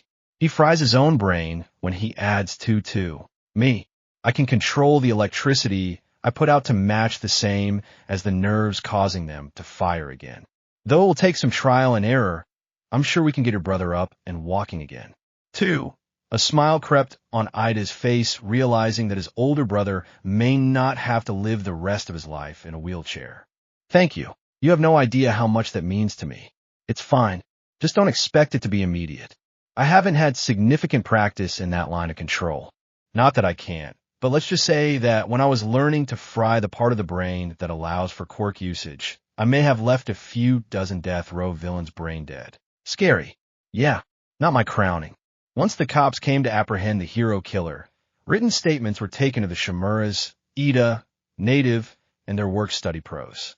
It came to the conclusion that Izuku was able to have authorization to use his quirk in order to defeat Stain to avoid any problems there. Since Ochako and Momo didn't actually do anything other than offer support for both Native and Ida, there was nothing linking them to having any need to dig any deeper, especially since all evidence proved they didn't use either of their quirks in the situation they were in. Ida, on the other hand, was put into a dangerous situation due to his actions. Not only did he fight the hero killer with no license or authorization, but he did so and nearly died due to this. If things had been even the slightest bit different, where more people other than the ones present knew what happened, the engine quirk user would be in jail for breaking quirk laws.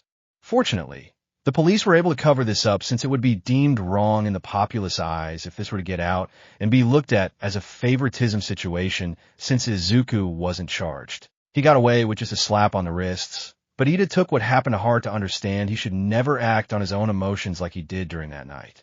The morning after started rather normal for both Ochako and Momo, who were getting ready for morning exercises with Gunhead and his students. Well, Momo was, you were GGGGGHHHH. Ochako was holding onto the toilet, puking her guts out more than she'd regularly would. Ochako, you okay in there? Ugh, my stomach hurts. Momo walked in for the brunette to puke one more time. She held Ochako's hair during this until she finished. When she got up, Ochako walked her bag she had with all her stuff in it to pop out a small container of antacid. If you want, I can tell Gunhead you're running a little late because of feeling a bit under the weather. I'll just be a minute. She dropped the tablet in a bottle of water for it to bubble up before drinking the whole thing. Just try not to overdo it. Okay. Izuku isn't the only person that worries for you. I'll try to limit myself a bit. The two walked out of their room to begin training with Gunhead. Upon asking why they were a little late, they explained that Ochako wasn't feeling so well this morning. Are you all right, Uravity? Do you want to take the day off to feel better? I'll be fine. It wouldn't be fair if I sat to the side while you all worked as hard as you can to get better. Okay, but don't push yourself. If it's a stomach bug, then try not to fight through it is probably the best option. Ochako gave a thumbs up and a smile. I'll manage. I came here to get stronger, and a little stomach bug won't stop me. Always a great thing to hear. Now let's begin. The two trained with Gunhead the best they could that day, with Ochako having to stop a few times due to some nausea to the point it made her violently sick. She recovered, though, to continue and gain a little respect from the other members of the dojo. The next few days of what was left of their internship were rather normal. Ochako was able to avoid throwing up as often as she did the one day, but still couldn't get past the bug she was feeling. On the last day before they would go back to UA, however, Momo started to feel more sluggish than usual for it to be noticed by Gunhead. Crete, are you all right? Why, yes, sir. Just a tad tired is all. Momo replied the best she could through pants as she was training. Did you have difficulty sleeping or something? I don't think so, sir. It shouldn't be anything, though.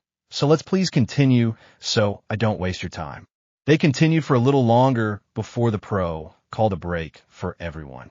As they sat down to rest, Ochako and Momo grabbed some water bottles to begin rehydrating themselves. You two seem to be a little off recently. This isn't normal, is it? Both looked at one another before shaking no. To be honest, we're not exactly sure why we're like this either. As far as I can tell, I don't exactly feel like I'm sick, but I just feel more nausea than normal. As to my fatigue, if I overuse my quirk, I do feel it. Unfortunately, this feeling isn't from overuse and just makes me feel like I'm more tired than I should be. That is strange. Maybe you should go to a doctor just to be safe rather than sorry. Both girls thought of this to nod thinking of this. The next day, the day for Momo and Ochako to return to UA has finally come. Thanks to them making arrangements to do so, the girls and Izuku were going to meet up at Ochako's parents' house in order to pick up Eri as fast as they could. While waiting at the station, the two women heard a voice in the distance. Hey, you two. They glanced over to notice Izuku walking over with a smile. Hey, Izuku, how was your work study? Izuku held a bit of a dissatisfied look on his face. I don't want to talk about it. What about you two? It was okay. We learned a bit and gained some skills to grow stronger. Ochako even found a new way to fight. That's awesome. The trio walked out of the station and onto the streets until they reached the Uraraka residence. There, the door opened to Mrs. Uraraka holding Eri in her arms. Mama, the small child reached for her parents, who picked her up immediately with a smile. Hello, Snowball. Were you a good girl for Grandma and Grandpa this week? Eri looked at Momo to reply with a smile. She was very well behaved. We also learned a new word, didn't we, Eri? Everyone looked at the small girl as she looked at Izuku with a smile. Dada! Izuku heard this for his eyes to immediately start watering. She called me Dada. He began hugging Eri and nearly drowning her from his waterworks to make the little girl think she was getting a bath. Snort seems he's happy to hear that. He's easily happy.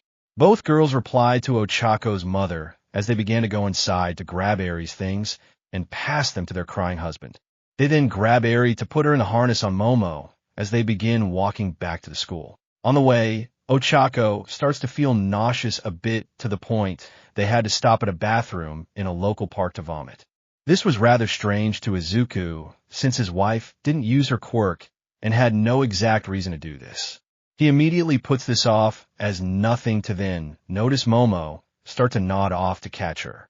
You two okay? You're both a little off at the moment. It's nothing. We're just a little under the weather. It's nothing to worry about. Izuku was a tad worried before taking Eri and the harness of Momo, just to give you a little less to carry. He then grabbed both Ochako's and Momo's belongings to help lighten their load. I'm back. Sorry about that. Ochako comes back soon after see her husband carrying all their things, as well as Eri. Izuku, you really should let us carry something. You both aren't feeling good, so I'll carry everything for you too. When we get back to the dorms, though, I want you both to see Recovery Girl, just so it isn't something so serious. But no buts. Izuku stopped both girls before they could argue for them, to silently nod, understanding he's doing this for them and their well-being. They continued their journey back to the dorms, where the girls opened the doors for Izuku as he came inside and went straight to their room to place everything down. When he did, he led both Ochako and Momo to the door, giving them no room to fight going to the infirmary just to know if they're okay or not. At Recovery Girl's office, the two arrived at the elderly woman's office for her to be at her desk doing paperwork. Well, if it isn't the Shimuras, what can I do for you two? Well, me and Momo have been kind of feeling under the weather lately and can't exactly get hold of it. Izuku wanted us to come here to know what it is as well. Recovery Girl led them inside to sit them on 2 chairs before talking to them to determine what it actually was. Now can you explain to me the symptoms you're feeling? Mine have been more nausea than I normally have without use of my quirk. It's getting to the point I can't really understand why I'm throwing up and just do from time to time.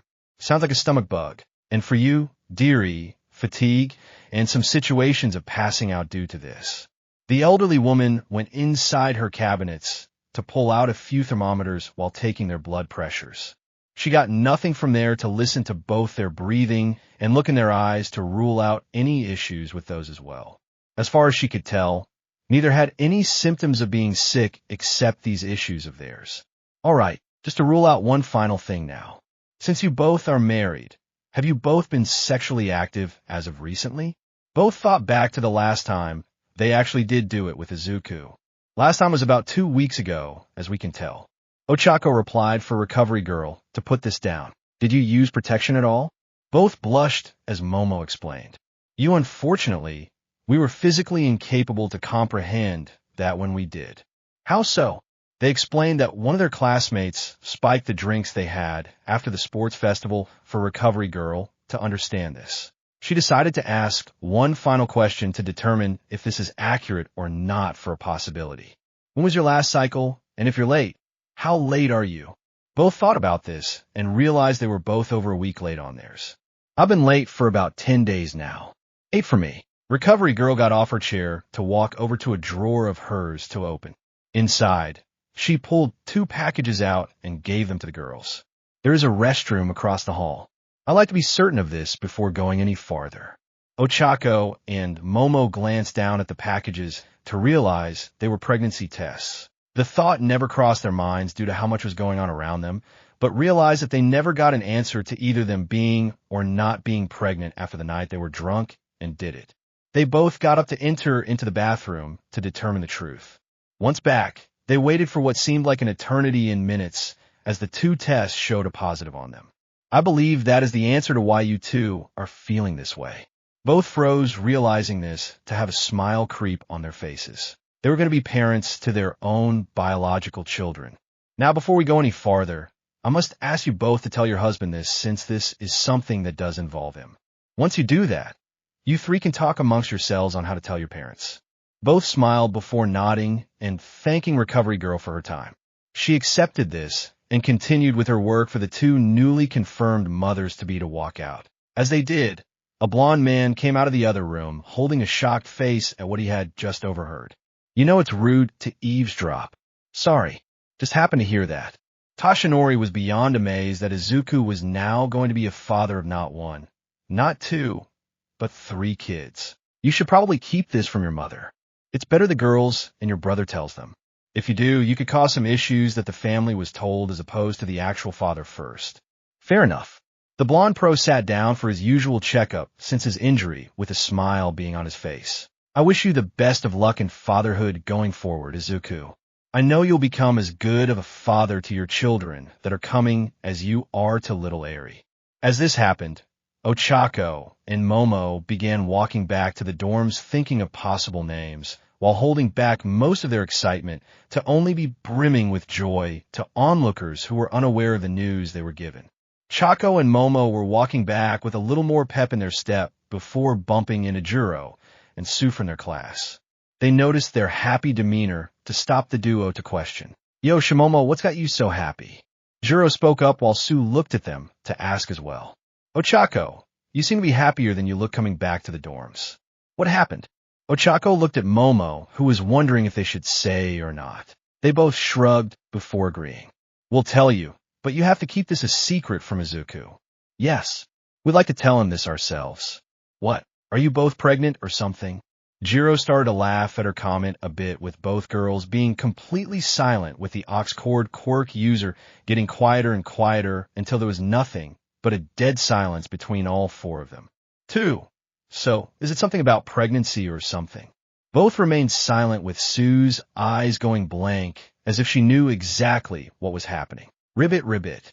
Can we just say what it is, please? Question mark. This silence is terrifying me. Momo and I went to Recovery Girl when we came back and told her about our symptoms of being really tired and being nauseous to the point we were throwing up. She asked us to take a pregnancy test. A few minutes later, they registered positive. Both pregnant women smiled as Jerome and Sue couldn't believe what they were hearing. Oh crap, I hit the nail on the head. Sue smiled at them before congratulating the 2. I hope you 2 have healthy kids. I know you'll do a great job with how Aries happy already. Ribbit. Thanks, Sue.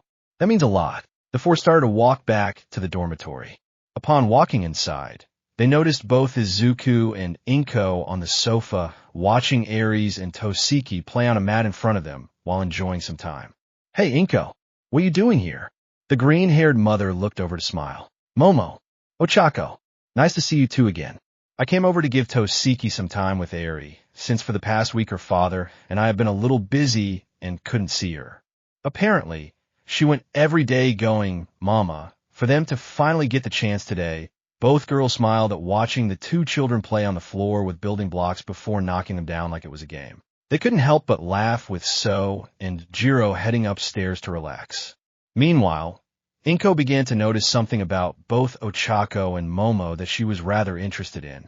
Izuku, do you mind going up to find Corinne and Mushu? I heard something fall and think they might be into something. Gotcha. Izuku got up before kissing his wives and heading upstairs to see what their little troublemakers were into. Once alone, Inko looked at the two, intrigued about something before speaking up. So how far along? Excuse me, Momo questioned as Inko specified. How far along are both your pregnancies? Both girls looked amazed and about to ask how. Before they could, though, Inko beat them to the punch with an answer. I work in a hospital. I've seen a lot of women come pregnant to know what a woman expecting looks like by just their facial features. Both began to smile a bit before answering. Over half a month if we're doing the math right. So around the time of the sports festival, both nodded for Inko to have a bit of satisfaction finding this out.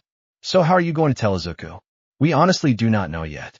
We just figured this out at most an hour ago and aren't quite sure where to go with this just yet. Momo stated this as her and Ochako started going over how they could say this. Knowing their husband, they feared that this could put a shock in him that is almost as bad as the ones he puts out and force him to pass out on them. Granted, he'd probably pass out to begin with, but they didn't want to be so upfront in that aspect to maybe keep him from getting hurt from it. While thinking about this, Inko's phone rang for her to pick it up. Hello. Oh no, I'll be over there soon. Okay, bye. That was my work. The head doctor had a family emergency happen which needed him to leave. They need me to come in a few hours early. I hate to ask this, but do you mind watching Toshiki until Toshi gets out of his faculty meeting? Sure. You help us when we need a babysitter for Aries. It's only right for us to return the favor when you need it. Inko smiled before walking over to Toshiki to pick her up. Mommy needs to go to work early, Toshiki. But you'll get to stay with Aries, Aunt Momo, and Ochako, and Uncle Izuku until Daddy gets back from his meeting. Can you be a good girl for them? The baby blankly stared at Inko before smiling as an answer. That's my girl. She kisses Toshiki's head before placing her back on the ground next to Aries. I'll see you all tomorrow. I'll tell Toshi where to pick up Toshiki while I head in. Bye. Once Inko left, Ochako and Momo began to deeply think of ways they could tell Izuku the news they had. We could do a thing with fruit with each one being the size of the baby during each month. I feel like it'll go over Izuku's head. Maybe we could do something where we make sweet buns and say there are 2 more in the oven. That's getting me hungry just thinking about it. Leaving the tests out in the open, something tells me that the idea would only work if we were living in our own house. Both girls sighed, trying to think of an idea and coming up with duds each time. Hey, you too. Izuku came back down with both Mushu and Corinne, who walked over to Aries and Toshiki to begin licking them on the cheeks. This gained a giggle out of them and a warming image for Izuku to take a picture of. Where'd Inko go? She had an emergency at work, so we agreed to take care of Toshiki until your brother got out of his meeting. She said she has to go to her shift a few hours early. Fair enough. She's bailed out our skin enough where it's only right we return the favor. Izuku sat down on the couch between both Ochako and Momo to see them a little uneasy. I forgot to ask, how did the checkup with Recovery Girl go? Crap. We forgot that he was the one who pushed us to go to the infirmary in the first place. She said it wasn't anything to worry about. It was merely something that was going around the school when we were heading out of our work study. Yeah, she said we should be better soon and shouldn't worry that much. Both lied through their teeth with Izuku shrugging it off, believing it. Okay, but don't push yourselves. Izuku got up to head toward the kitchen. I'm going to make some honey tea for you both to help ease your throats. You both said that you were throwing up, so that's got to be painful on your end. Thank you. As he left, The two kept brainstorming on a possible way to fix this issue before Momo has an idea pop in her head watching Eri and Tosiki play with some Russian nesting dolls she made for their daughter not that long ago. Ochako, do you still have your pregnancy test? Yeah, but why is that important? She whispers what she has in store for a grin to be on Ochako's face. I like it. 3. The two got to work with Izuku, coming in a few minutes later with a few cups of honey tea and some saltine crackers to help settle their stomachs. Here you both go. Izuku came into the common space to see the two sitting calmly down, smiling a bit. You both look happier. Did Eri or Tosiki do something cute while I was in the kitchen? He passed both of them the tea and placed the crackers on the table. When he did, he noticed a set of Russian nesting dolls on the table. Glancing at them, he noticed 3 of them looked like him, and the girls with a smaller fourth having WHTE hair and red eyes to resemble Eri. Ah, how cute, Momo. You made Russian nesting dolls of our family and 2 others. Izuku looked at the 2 smallest to see them, and noticed the one looked like Ochako with Izuku's unkempt hair, while the other had Izuku's hair and Momo's eyes for him to look at both. Momo, where are these 2 supposed to be? She shrugged her shoulders, pretending not to know. Curious, he began to pick up the Russian nesting dolls to hear something inside Momo's and Ochako's. What did she put in here? Sedating his curiosity, the electric quirk user opened both to see a stick inside them. He glanced closely at the sticks to realize what they were. 2 positive pregnancy tests. He started to put the pieces together to understand what she was implying. All he wanted to know was if what he was thinking was right. Ochako, Momo, are these what I think they are? What do y'all think they are, Izuku? Ochako asked, pretending to be ignorant to what she knew. These 2 pregnancy tests and the 2 dolls, are they what I think they are for? What do you think they are for? Momo asked with her, and Ochako snickering a bit at the thought of Izuku, trying to get the words out. Are you 2?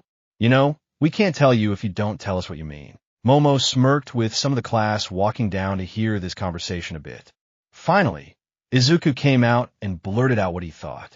Are you both pregnant from our drunken mishap from after the sports festival? Yep. Very. The group of class dropped what they had in their hands, hearing this for the trio to turn their attention to them. Oh. Eri says this, seeing her parents' classmates in the back. 5. They watched as Bakugo, Hiroshima, Kaminari, Ashido, Hagakure, Ida, and Mineta overheard this to have a blank expression on their faces. What the fuck did you just say? Bakugo shouted for Izuku to send a lightning bolt at his head, just low enough to singe the tips of his hair. What did I say about swearing in front of Eri? Ashido and Hagakure ran up to hug Ochako, and Momo, overhearing what was said, to shriek. You're pregnant. They began to shout for joy while Kaminari and Mineta began charging at Izuku. You bastard. Not only do you have 2 hot chicks as your wives, you got the chance to knock them up. Not caring what they said, Izuku let loose a large amount of electricity to fry Kaminari's brain and turn Mineta into fried grapes. If you have anyone to blame for this, you 2, it's yourselves for your idiotic attempt to get laid yourselves. Izuku got up to begin going for a glass of water to cool his nerves a bit. As he did, Ida and Kirishima came over to congratulate him. Dude, that's awesome. You're going to be a dad to 2 more kids. Though your acts on school grounds were unethical, I must congratulate you as well for the responsibility of becoming a father to 2 other children. I am certain that with your hard work and dedication that you will be a great father to not only Ari, but to your 2 unknown children along with being, I get it, Ida. You don't need to strain yourself with the compliment. Also, the act was alcohol-induced, so we weren't exactly capable of doing anything to prevent this. The engine quirk user understood, with the trio going back to the couch to see the rest of class coming down and overhearing the news. The rest of the day was met with Izuku obtaining pats on the backs by the guys and congrats from his classmates. Meanwhile, the girls were busy offering Ochako and Momo baby names they could use with them, trying to avoid going that far, yet due to it being so early. One few hours later, after Toshi arrived to pick up Tosiki, Izuku began to talk about what he found out to him with the blonde, saying he already knew due to unintentionally being in the infirmary during this. The blonde crow gave Izuku a firm pat on the back to nearly knock him to the ground before he and Tosiki began to make their way home. Izuku began to reach for Eri, who was starting to yawn a bit, to bring her upstairs. While there, he came to the reality that he was going to be the father of now 3 children at the very least. You both do know we'll need to tell our parents soon, right? I had plans to tell my parents when we see them next. Mom and Dad are out on a business trip on the other side of the country. We'll have to wait to tell them if we want it in person. And Mom said she had some kind of talk she needed to do today. Maybe we can find a way to tell everyone together when your parents finish up with their job and return Ochako. You know how long they'll be. A month, give or take. Izuku thought of this for a moment before feeling 2 sets of hands hug him. That's not important right now, Izuku. What matters now is just accepting this feeling and enjoying the time we have now to prepare. Momo's right.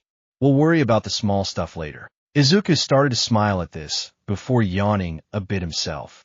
I think I might turn it in a little early tonight. This whole day was an ordeal. I'm with you there. Perhaps some rest will help us prepare for tomorrow. The 3 began to lay down in their bed with a talk they had with Nana coming to their heads.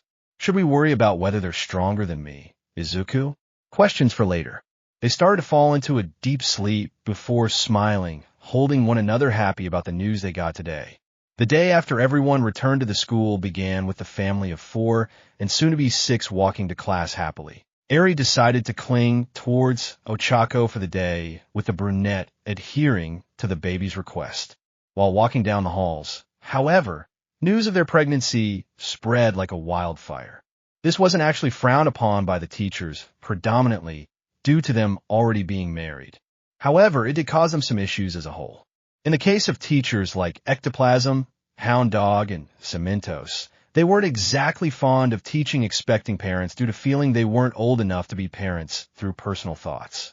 However, teachers like Midnight and Mike were kind of into the idea and happy to see a happy family, even happier. Izuku also could have sworn he saw Aizawa smirk at discovering the Shimura family was going to have 2 more members.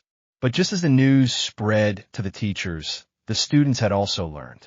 As the small family reached the entrance to the heroes department, the ever-so-arrogant Monoma made his appearance in front of them.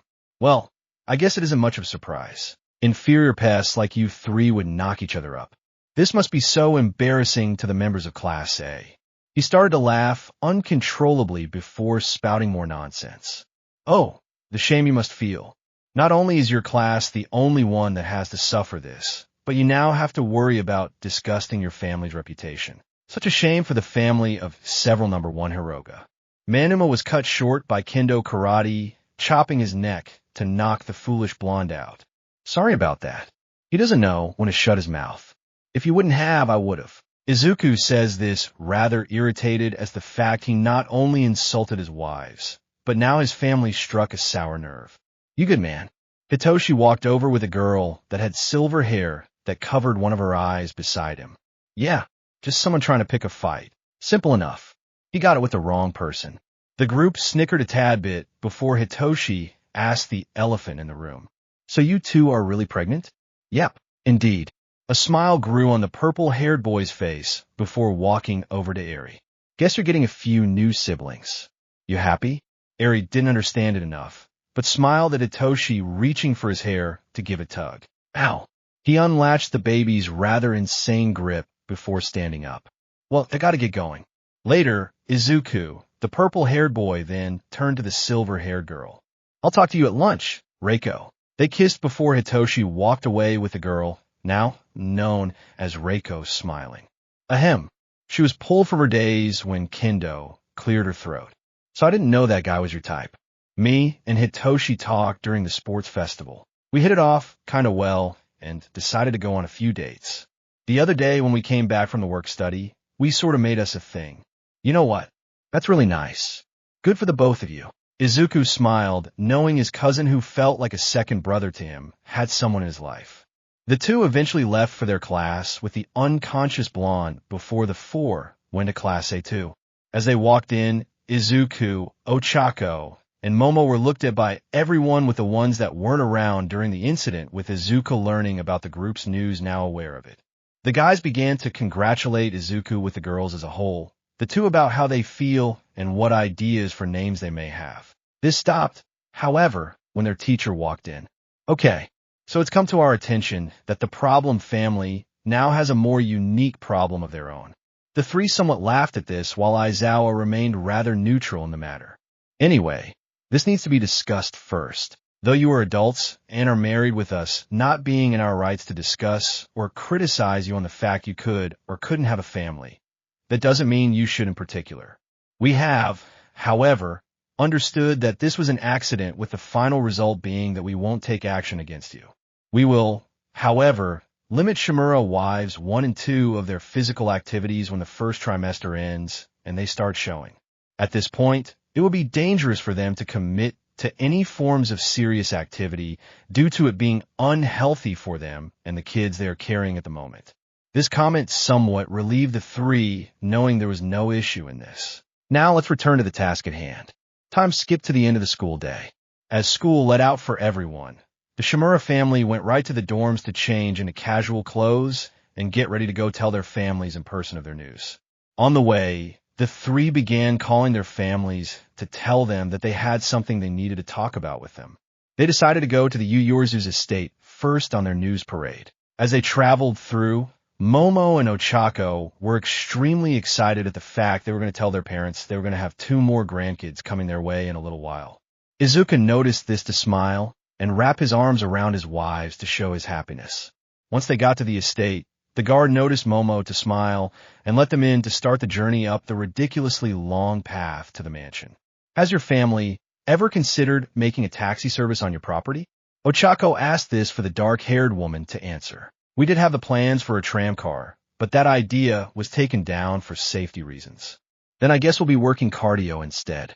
The group laughed at Izuku's comment, with Eri nodding off in a harness on his chest.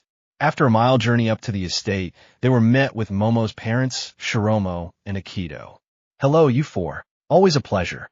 Akito walked up to Momo to give her daughter a hug before kneeling down to Eri to smile at the little girl and lift her out of the harness to hold her. Now what brings you all here today? Well, would you mind if we discuss this inside?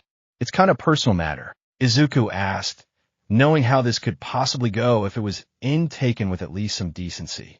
Fair enough. The Yaoyorozu let the trio in to come in with them, following behind with Eri. Once they got into the sitting room, Tosa and Maruki were sitting in the room as well. Mom, Daddy. Ochako ran over to her parents in happiness to hug them. Hey, sweetie, what are you doing here? We had something to tell Momo's parents and you. But since you're here, that pulls a stop off us. Ochako smiled at her parents before they all sat down. The parents sat across from their kids and Izuku while listening carefully. So what did you wish to discuss with us? The trio were holding back their excitement while trying to find the best words to explain their joy. Well, you see, and the girls had come into a snag some time back with something, and we've been kind of quiet about it because we didn't want to get anyone's hopes up or make anyone feel bad if something bad happened. The family understood and listened closely to their kids. So something happened.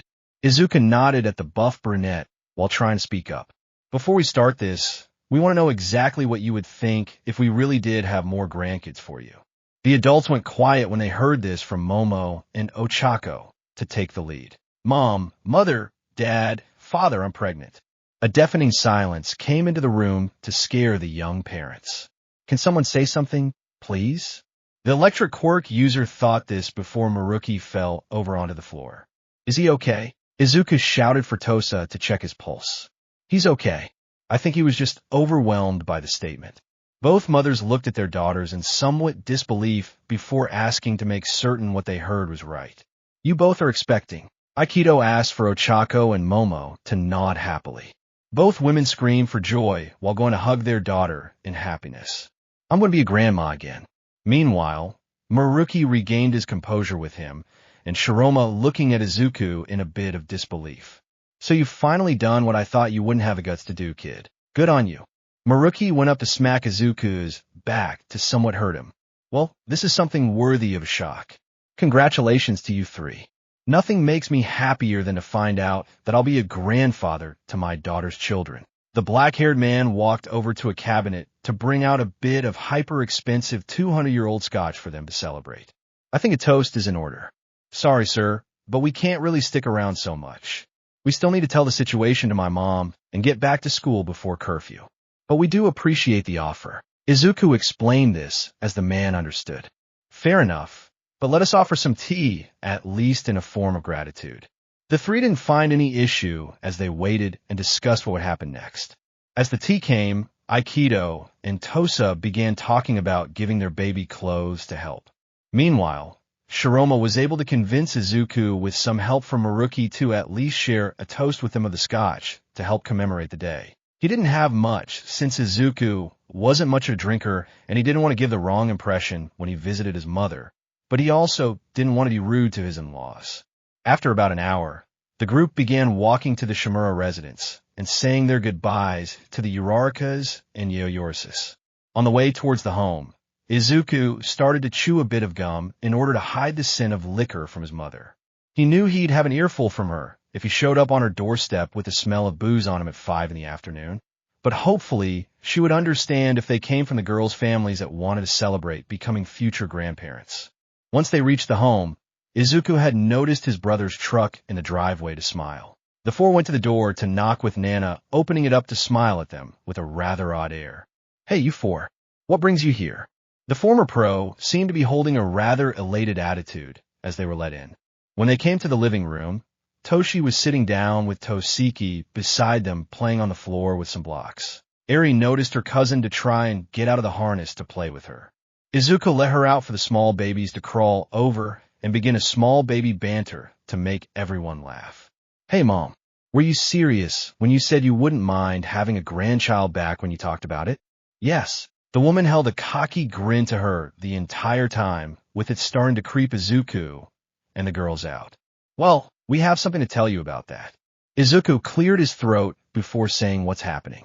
Ochako and Momo are, Craig, I made Grandma to 2 more. Nana cut her son off in happiness for the 3 to stop and think what happened. Sorry, bro, but I was pushed to tell her.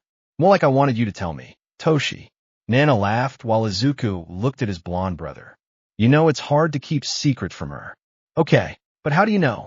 I was having a checkup with Recovery Girl when your wives came in for this. To say that I was impressed would be an understatement. Either way, nicely done, Izuku. Toshi gave a thumbs up to his brother while Nana came over to put her younger son in a headlock. There you go, Izuku.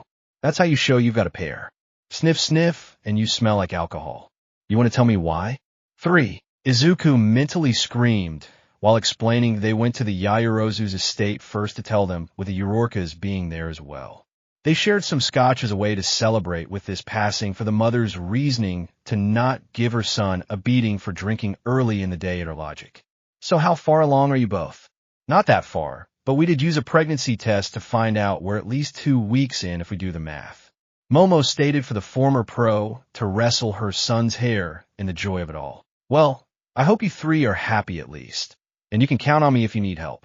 I know pregnancy is a pain in the butt for some people, and Izuku was a problem pregnancy for me.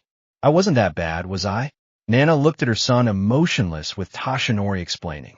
Mother was having some difficulty keeping food down with you, as well as passing out and sleeping over 14 hours a day sometimes. I do hold you to good standards, Izuku, but you were a problem pregnancy, as Aizawa would call you. 14. Getting off the topic of bugging Izuku over the fact he was an issue before he was born, Nana wanted to explain one last time the issue Momo and Ochako may face with their children. Now I'm sure you remember this, but let me remind you of the issues you 3 will have now. OFA will without a doubt affect your children's quirks. Since you're all 11th generation quirk users, your children's quirks will without a doubt be as strong, if not stronger than yours. That's not even taking into consideration Izuku's base quirk being beyond powerful with OFA added to that.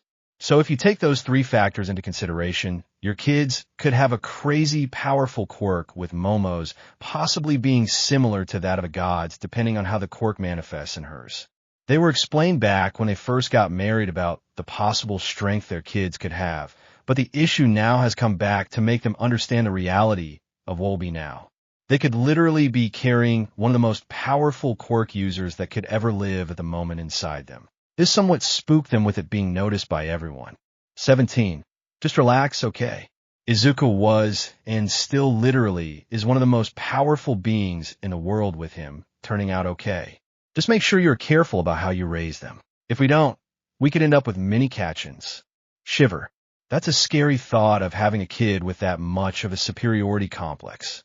Everyone laughed at Ochako's comment, before continuing to talk a bit about their next steps in the schools when they get to a certain point. Eventually, they had to leave, however, to get back before they would get into any trouble about being out past curfew. As they walked back, the trio were happy to know that their families were with them. Their future was without a doubt at least positive in that aspect, and weren't expecting any major problems at the moment to take everything one step at a time. About a month has passed since the Shimura family had expressed their news to their families. Due to the pregnancy, Ochako and Momo had been told to stay out of hero training due to worries that they could get seriously hurt or the children they carry. To the girls, they were a little aggravated that they were treated as something delicate when they're going into a field where being treated delicate won't work. However, Izuku wasn't exactly against this since he was relieved for their safety as well as his own children. The girls were offered a less strenuous course of exercise since Nizu didn't want them to get out of shape or have a difficulty with their pregnancy when they can't exactly move around as easily as now. On a positive note, the two have gotten a little more used to their condition and aren't as drowsy or nauseous as they originally were. This put a little less strain on Izuku as he worried greatly for his wives when this would happen. As the group of 20 sat in their classroom, Aizawa came in to begin their hero training courses. Afternoon, everyone. Today, we will be doing a rescue and detain training class. The 18 of you will be split into 2 teams and be fighting a villain while also trying to take a civilian from their custody into safety. Aizawa stated while showing the groups up above, change then meet me on test field beta.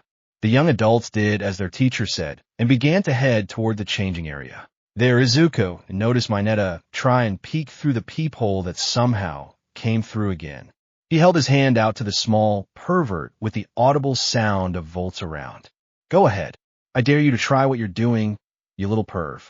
Just be prepared to die the second you do, though. Mineta's blood ran cold as he walked away, having all the fluids in his body drain out. Nobody dared to comment after this in fear of what will happen if they do. 11. On-ground beta. As the class came towards the testing field, they were met by their teacher as well as Midnight, Cementos, Toshi, and Nana for some apparent reason. Now that you're all here, we can begin the scenario. The villains are Paragon and All Might in this situation have taken the hostages and won't let them go. The hostages will be Midnight and Cementos for this session. As such, it will be up to you as pros to subdue them and or rescue the hostages. Easier said than done when your opponents are Paragon and All Might. Some of the class have made their displeasure in this villain assignment known. Even Izuku isn't quite happy about having to seemingly fight his mother and brother at the same time. Keep complaining. I'll send your asses in there one at a time. Aizawa threatens. We'll be doing this with both teams entering into different parts of the city. Each half will have one of the villains and one of the hostages hidden inside it. Any more objections? Nobody answered. Good. Now here's the teams. Izuku looked at his team to see he had Todoroki, Ojiro, Jiro, Ashido, Aoyama, Sato, Kaminari, and Koda on his team. He was also facing his brother in this to at least avoid a motherly punch he so dreaded from her. Then again, he does have a few new tricks up his sleeves that he would like to try out.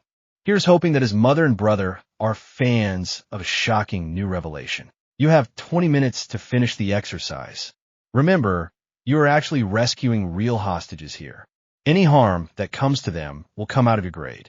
Since the hostages are also your teachers, they too are grading how you act upon rescuing them. Aizawa displays on a hologram showing the layout of the entire city, helping you because you're extremely disadvantaged in this, especially since one of them can fly. The hostages have a distress beacon active. Happy hunting. With that, Izuku's group are left to their own devices as the gates open up to the city. Well, this is just perfect. Ojiro complains as the door opens, and they already see Nana floating in mid-air with her arms folded and a smirk across her face. Kaminari, grab my shoulder. I have a new trick, but I'm pretty sure it can only work with people who also have an electricity quirk. Todoroki, build a dome around you all and have Mina melt the ground, creating a tunnel under the road to get to the sewers. The group did as Izuku asked for Nana to start cracking her knuckles. Have fun, Izuku, because this is going to hurt. Nana flies in to send a punch at the ninth user. Before she can manage to do so, Izuku grabs Kaminari by the shoulder. Izuku's eyes glow an electric blue as the electricity arcs from his eye sockets into the nearby air. The sky grows darker, and a bolt of lightning strikes the two electricity quirk users. After the flash of light fades from her vision, Nana rubs her eyes, looking around to see where he had gone. You never cease to amaze me, Izuku. You're a natural-born prodigy. She comments to herself, seeing that both he and Kaminari had vanished out of thin air. In a building a few blocks away, Izuku and Kaminari burst out of an electrical socket in the wall, with Izuku completely out of breath from that move. Holy crap, that was awesome. How did you figure that out? You'd fry your brain trying to understand how, let alone try. Let's just say we became electricity, and I'll leave it at that. But I need to have some serious training session, buddy. How do you not fry your brain? Save the questions for after this. If we talk too much, they'll hear us. Kaminari didn't ask any farther as they exited the building and headed towards the sewers of the fake town. As they handled this, the second group was trying their best to work as a team, with Bakugo mainly doing his standard lone wolf act. Bakugo, we must work together in this assign. Screw you, Four Eyes. I'll find a fucking hostage on my own. Come on, dude. Just help us out a little. Like hell's shitty hair. I can handle finding the hostage and beating the villains myself. Bakugo kept walking before he had a solid kick to the jaw done by someone in a cape. You know, subtlety is a virtue that could really help you. I could hear you a mile away. Literally, I was over on 5th Street. Nana said this for the group to see the older pro smile. Let me give you a bit of a lesson, kids. The ones that keep smiling at the end of the day is the one that holds the most strength. Now, lesson number 2 is going to be a bit more physical. I didn't graduate from UA, she says before practically vanishing and delivering a punch to Tokiyami's gut, sending him flying. I went to the School of Hard Knocks, and now class is in session. She grins at her bad pun before promptly defeating the rest of that group. In the observation room, saw that coming a mile away. How do we bet again, Nizu? Mike asks as the mouse principal hands the blonde pro, Snipe, and both Momo and Ochako a small bundle of yen. 15,000 yen. But I was more betting on whether or not young Bakugo would fight his teammates aside from his real enemy at the moment. To be fair, Bakugo's real enemy is himself a lot of times. Momo points this out as Eri was sitting on her lap gumming a teething ring. So what's next on the bet? Whether or not young Shimura is going to pull punches against All Might, or if he's got any new tricks up his sleeves. Ochako grins hearing this. 15,000 yen, quadruple, or nothing on Izuku's new tricks and beating All Might. The others look at her in shock hearing this. I'm with her on this one. Momo adds in with Eri holding her teething ring out as if she's betting it. Bah. None of the teachers could understand to just simply think in unison. What the hell did he learn to have them this confident? 8. Back on the field, Izuku and Kaminari were finally able to reunite with their group for them to be standing in what was strangely rancid water. How are we in a fake sewer and there still is real shit here? Jira shouted in annoyance before being shushed.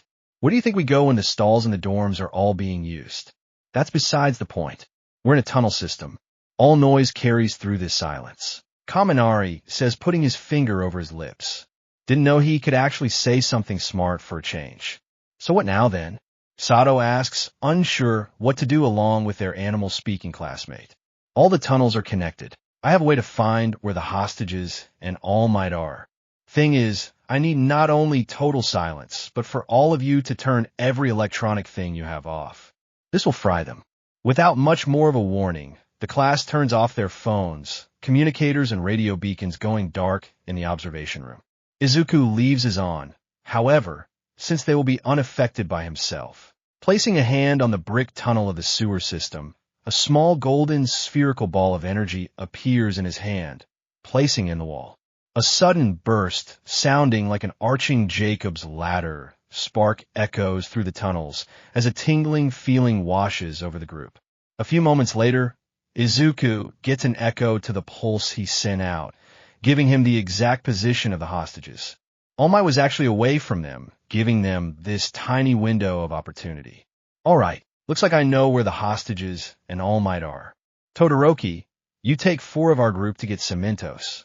I'll take the rest to save Midnight. If you follow the tunnel up here to the right all the way down, you'll be directly above the building and he'll be on the top floor. The bicolored boy nodded to take Aoyama, Sato, Kaminari, and Jiro with him in case the coast wasn't as clear as they'd hoped. Meanwhile, Izuku continued with Koda, Ojiro, and Ishido towards the end of the straightaway. As they traveled, their pink friend started asking, what was that? Basically, an EMP wave. I sent one out to know where exactly everyone that was touching the ground or something that acts as a grounding tool in order to find out where they were. The drawback of this is if the person I'm looking for isn't touching the ground, then I can't tell where they are. So why did you need us to turn our phones off? Well, that's where my first attempt failed. Unfortunately, I had Momo and Ochako with me, and, well, I kind of fried their phones in a noisemaker we had for Eri. She was not happy about that one. The 3 could see the poor little snowball crying right off the bat with both girls smacking Izuku upside the head. 1. As the group found their way towards the flooring of the building Midnight was held in, Ishido used her acid to melt through the concrete and make a hole for them to enter in. Once inside, the group found Midnight inside, tied up, acting rather well for the part she was playing.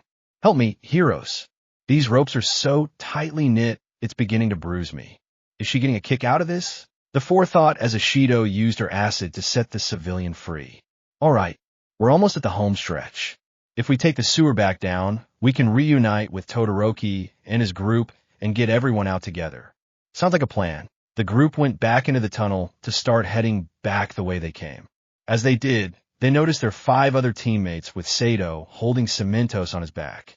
I take it your part went well. Izuku looked at Midnight, who wanted to be carried in his arms, to nod. Almost free, the group went towards the end of the tunnel where they saw a manhole exit. Okay, so the exit is less than a mile run. If Todoroki goes up first and hides in a corner preparing for anyone coming, then we can avoid my mother and All Might getting the drop on us. If they do get near us, saving the civilians takes top priority. As such, me and Sato will make a sprint towards the exit to drop them off and return. The issue is only holding the 2 back if we do run into that scenario. Don't worry, I'll think of something.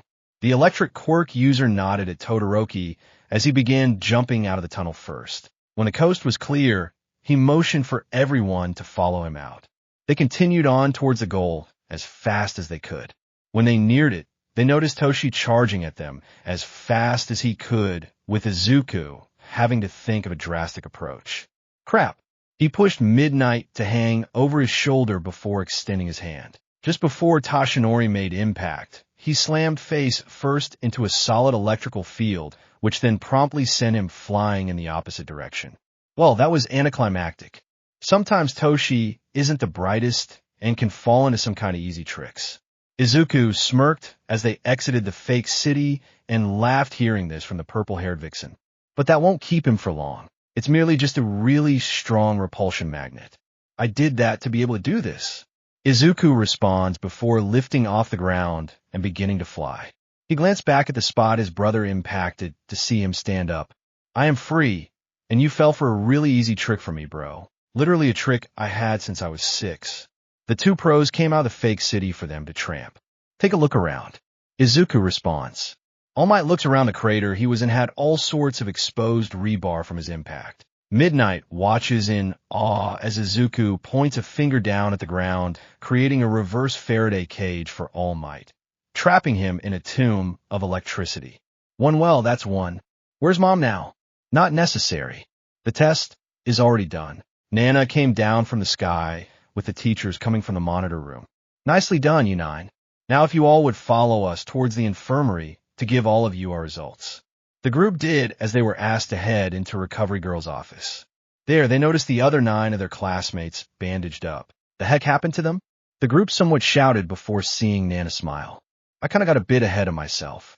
Izuku sighed before seeing his wives beside him pouting for some reason. Hey, what's wrong, you two? You look a little grump, OW. His cheeks were immediately pulled by them to show they were clearly pissed with him. That was for carrying midnight, like us. That's what they're mad about. Now you two, don't be so cold. But the fact he's so built the way he is, I don't blame you for not wanting to share your treasure. I wouldn't mind having his baby like the two of you are. Perhaps we can set up a donation in the fun way, Midnight stated while sliding her hand under Izuku's chin. Both girls scowled at their teacher before dragging Izuku out of the room and to the dorms. The only person that deserves to be held by Izuku and make him flustered is us. Before they got out, the two shouted one last bit, and we're not sharing him or letting you have our husband's baby. Everyone watched this happen before getting surprised by the sudden outburst. Oh, don't be so harsh. I'm not getting any younger, so maybe we can arrange something or the other, she teases, sticking her tongue out at the two before walking off. As the next day came around, Izuku sat at his desk with Eri on his lap, sleeping peacefully. The small baby was having a bit of difficulty sleeping the night before to have each of her parents somewhat tired today. Izuku more than anyone, since he spent most of the night trying to keep Eri's sleep so that Ochako and Momo could get the much-needed rest they needed and not have any problems for them or the babies inside them. Those that saw him when they got up, however, saw a near-perfect imitation of their teacher in their electric quirk using classmate. Once the door opened to Aizawa walking in, he addressed the class in his normal emotionless fashion. Good morning, class. Good morning, Mr. Aizawa. Good morning, Yan Uncle Shota. Izuku made a mistake of addressing his uncle for the teacher to see him struggle to stay awake. Did he not sleep well last night? Aizawa asked, directed more towards the two Shimura women for them to seem a little tired themselves. I think Eri was having nightmares last night or something. Izuku took care of her. She was up a lot, though. Aizawa saw the small child out cold to shrug it off. I don't blame him for being dead tired. Anyway, final exams are coming up for this term, so I need you all to be ready. For the hero course, you have the regular written exam as well as a physical exam that I won't say. The class went silent before shouting. What? The outburst spooked Eri to wake her and start crying. Who did it? Everyone turned to Izuku with lightning coming off of his body and cooling around him like a suit of armor. Who the hell shouted to wake up my daughter? The lightning stopped thanks to Aizawa's quirk, but the fear was still there in him. As much as I'd love to watch everyone clear the room for me to have a class to nap, you'd probably fry almost everyone here if you kept going. Why don't you just take the time to hush Eri and go back to sleep? The teacher let go of his quirk for Izuku to nod and place Eri on the desk before slamming his head on it to fall asleep. Eri followed him and laid on his head like his hair was a fluffy pillow. 9. Back to what I was talking about. Exams are next week, with a training camp being done for the hero course students during the summer. This is to get you all ready for the provisional license exam that will be held shortly after you return. For those that fail their exams, though, you'll have to take remedial lessons for this. Everyone started to get psyched up with the volume being raised a bit. They stopped, though, when Izuku lifted his head with the electricity off his body, nearly blowing the lights above him. Can we please not anger the husband of the problem family more? I don't have enough eye drops to stop him from blowing the circuits for this school's electricity. Everyone shut up with Izuku's head going back down with Eri drooling on his head from her sound sleeping. During lunch, I haven't even studied at all. Both Kaminari and Ishido say this with the earlier being more afraid, while the other seemed to be less worried. Between the sports festival and the work studies, I haven't gotten the chance to even open my notes up. See that, Eri? That's who you shouldn't be like. Always try your best, and don't use excuses like what's happening around you for not doing your best. Izuku says this, as both seem to nap almost the entire first half of the day away like it was nothing. Bah! Ochako came over to pick up Eri, while Momo thought of her classmates' predicaments. If you'd like, I can help you all catch up on the harder things. Really, you're the best Shmomo. Both flunkies of class said this in unison, with Jiru walking over. Would you mind if I join in? I'm not as worried about flunking, but there are some parts of this term's math final that I'm kind of not able to understand so well. Sure. Why don't we make a study group with everyone? Would anyone else like to join? A few hands were raised for Momo to smile. All right then. We can meet in the common space after we're done with today. Honestly, I'm not exactly afraid of the written half as much. The physical, though, is probably the issue. Kirishima says this while walking over towards Izuku and Bakugo. Just so you all know, the common end-of-term exam for first years is robots. However, they might change it cause of how we weren't exactly pushed in the sports festival. So we're probably facing robots. Awesome. Easy A. Here I come. Kaminari and Ishido say this, with Izuku rolling his eyes. Why do I stay in the same class as you? There was a sudden growl in the classroom for everyone to look at the origin and notice it was Ochako and Momo. What? Quote, I am not looking forward to my future as a mother, if I ever become one. Hagakure states this while Izuku looks at her calmly. Every woman that's having a baby will most likely be hungry more often than everyone else. It's nature's way of testing the husband to see how far he'd go for his wives. And would you go that far? Bakugo says this with Izuku pulling 5-foot-long subs from his bag. You were saying something. Later that afternoon, Izuku, Momo, and Ochako had sat down in the common space of the dorms with their classmates, Ishido, Kaminari, Ojiro, Jiro, and Siro. For the most part, everyone was working as hard as they could with the exception of the lightning quirk user. Dude, why aren't you working with us on this? Siro asked while seeing Izuku with Eri on his lap, playing with Corinne and Mushu. I'm trying to keep Eri preoccupied while you all study. Don't worry. I'll manage, though. That's not the issue here. Juro says before the timer on the oven dings for the young father to get up and place Eri in a harness. After a minute or two, he comes back with a plate of white chocolate almond cookies. Thank you. I've been craving these, Momo says while taking a cookie to eat while explaining the next problem to everyone. Oh, come on. At least try to be part of this. Kaminari shouts to get a bolt of lightning that almost hit him. I told you that everything is fine, so don't worry about me and worry more about yourself. Last I checked, you're not the one who has the grades to worry about others. Izuku sat back down to place Eri back on his lap to continue playing with the cat duo. Please tell me he's not going to flunk the exams just because he does this. Ojiro asked for Ochako to explain. Izuku's the smartest guy, the first now. When we were younger, his mom took him for an IQ test. Quote, what was the score? Momo asked, curious now for the brunette to answer. I don't know. All I got was that he ticked off the instructor because he found grammar errors with the questions as well as getting a score off the charts. There was a rumor at our school that he had an IQ in the 4 digits. From what I have noticed is that he has a perfect photographic memory. He once drew a hero that he didn't know the name of and only saw once exactly how he had seen it, and discovered it was an American hero over here in Japan for an exchange program. They watched as Izuku began using his quirk to make Air's hair rise up from static electricity for them to think the same thing. Does he even have a flaw? Getting back on topic, Jiro, what's the answer to number 6? The aux-cord quirk user struggled while looking at the question.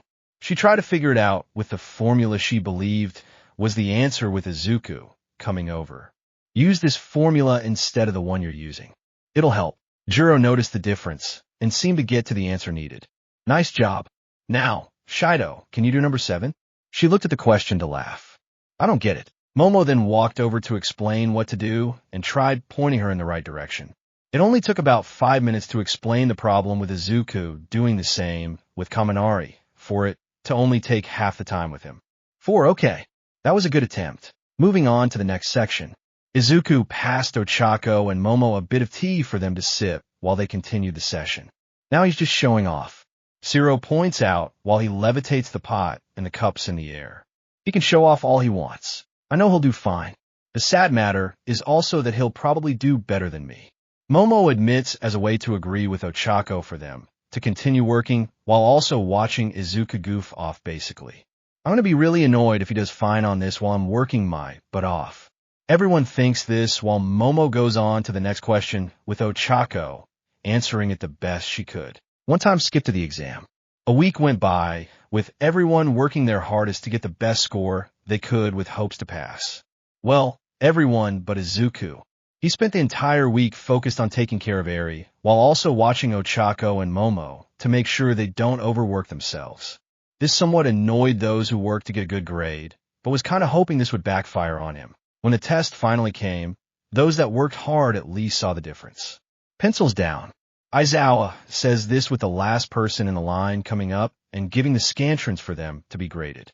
For the purpose of everyone knowing what they were able to get score-wise, Aizawa had the machine set up in the classroom with the answer sheet for the results to be back in minutes. Up top is the results of everyone. Fortunately for all of you, nobody failed. Everyone that was trying to do well saw where they scored, with Kaminari and Ishido extremely happy that they scored at least enough to pass everything. Everyone else who was behind on their weakest subject was also happy that they did better than normal. But the biggest surprise was for those that witnessed Izuku goof off for the last week. Are you freaking serious? They shouted, seeing Izuku with a perfect score in everything. Not even Momo could do that since she had a 99% in 2 subjects. Izuku smirked as Kaminari and Ishido slammed their heads on the desks, realizing how unfair life was for them. Now that you all know your grades, put on your hero suits and meet me out by the buses. Everyone grabbed their costumes while heading out to change. During this, Aizawa gave Eri back to the Shimura family, since he had the liberty of making sure she wasn't able to distract them from the test. Once everyone taking the physical part was geared up, they found themselves met with the teachers and Nana waiting for them. 2.10. Hello, Class A. I'm sure you're all aware what this exam will probably hold. Nizu says this while jumping out of Aizawa's capture gear. Yeah, robots. Piece of cake. Kaminari and Ishido say this while thinking they would have an easy time with this. Ordinarily, you'd be correct. However, we've taken the liberty of changing our curriculum a bit. These words made the 2 stop and look at the small rodent. Told you this might happen.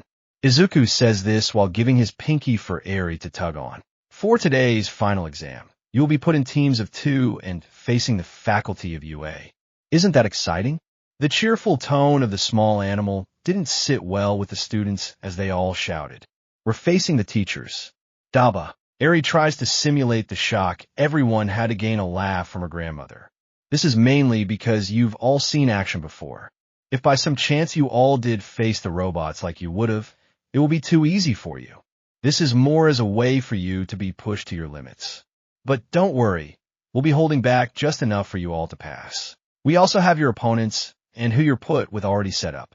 1. Nana and Tashinori look at Izuku and Bakugo and smirk. For this exam, you both will be facing us. The 2 boys looked at each other before shouting. Like, hell, I'm working with this jerk asshole. Heroes don't get the option of who they face or side with many times. This is also a test for the 2 of you as a whole. Now, I want to see you both fight as with everything you have, and remember our school's motto. Go beyond. Plus ultra. The buff blonde begins to laugh a bit before getting a punch to the gut by Nana. Save the macho talk for the fight, you blonde oaf. Cough, yes, mother.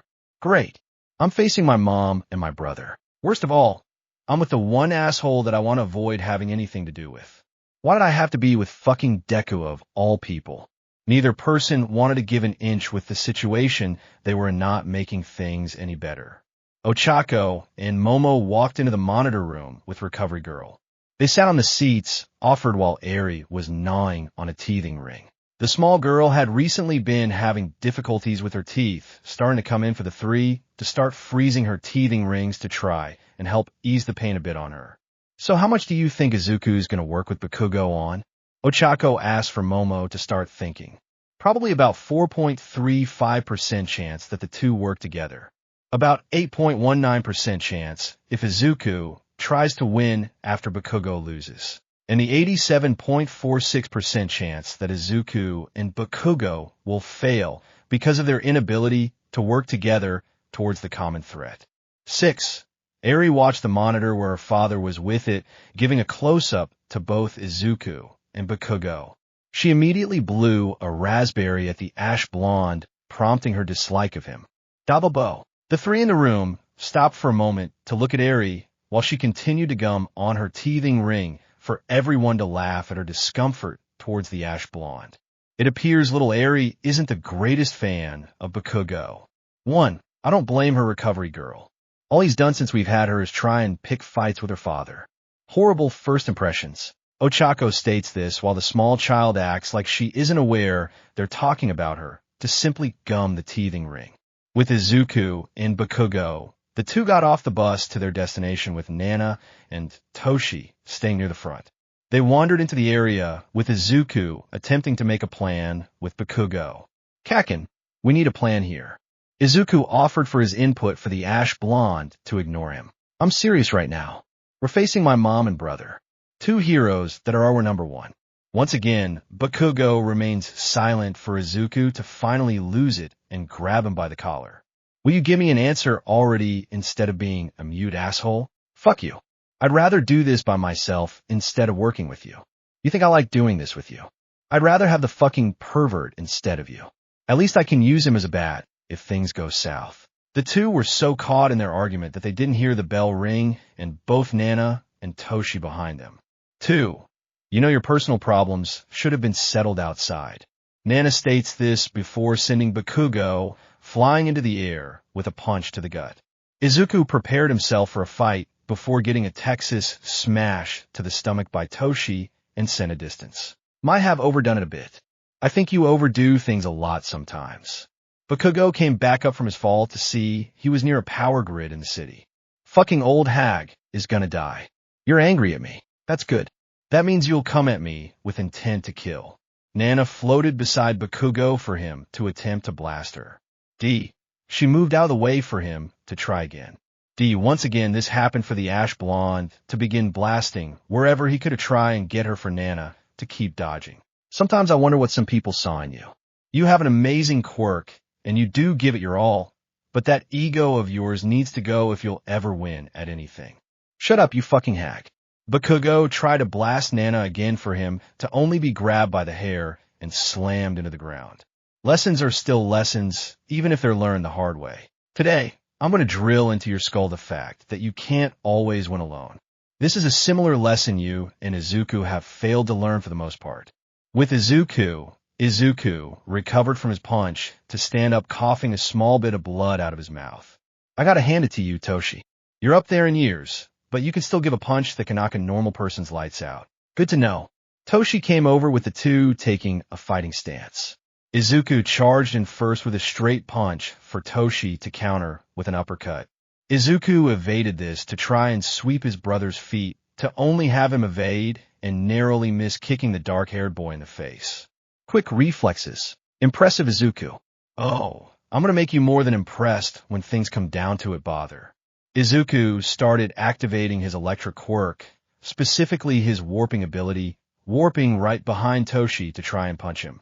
He was dodged, however, to almost get a Detroit smash to the face if he did not warp again. I just need to land a punch on him. Not even that.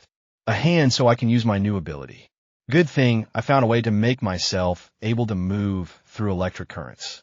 Before Izuku could do anything else, however, Bakugo came in through the sky to hit Izuku to make him lose his focus. Fucking bitch. Izuku got up and began shouting at Bakugo. What the hell's your problem, asshole? What was that, Deku? Both started a shouting match with Toshi jumping in the middle to punch the two in the stomach to get their attention. Fighting amongst yourselves when the situation demands you to work together is foolish at best. Izuku stumbled to his feet before attempting to move through the electrical system again. The blonde pro came at him with the electric quirk user ready to evade in counter to only find the system be down and having a punch to the face in the act. What the? Izuku jumped over in front of Bakugo while Toshi smirked. That trick of yours works by using the electricity currently running around the city as a central point. But what happens when that system is down? Coming from a distance, Nana floated towards the group with some power lines in her hand. So you took one of my top forms of mobility. Izuku started to smile with electricity going through his hair. No matter. I'm not a one-trick pony like the blonde here, with every move being a punch.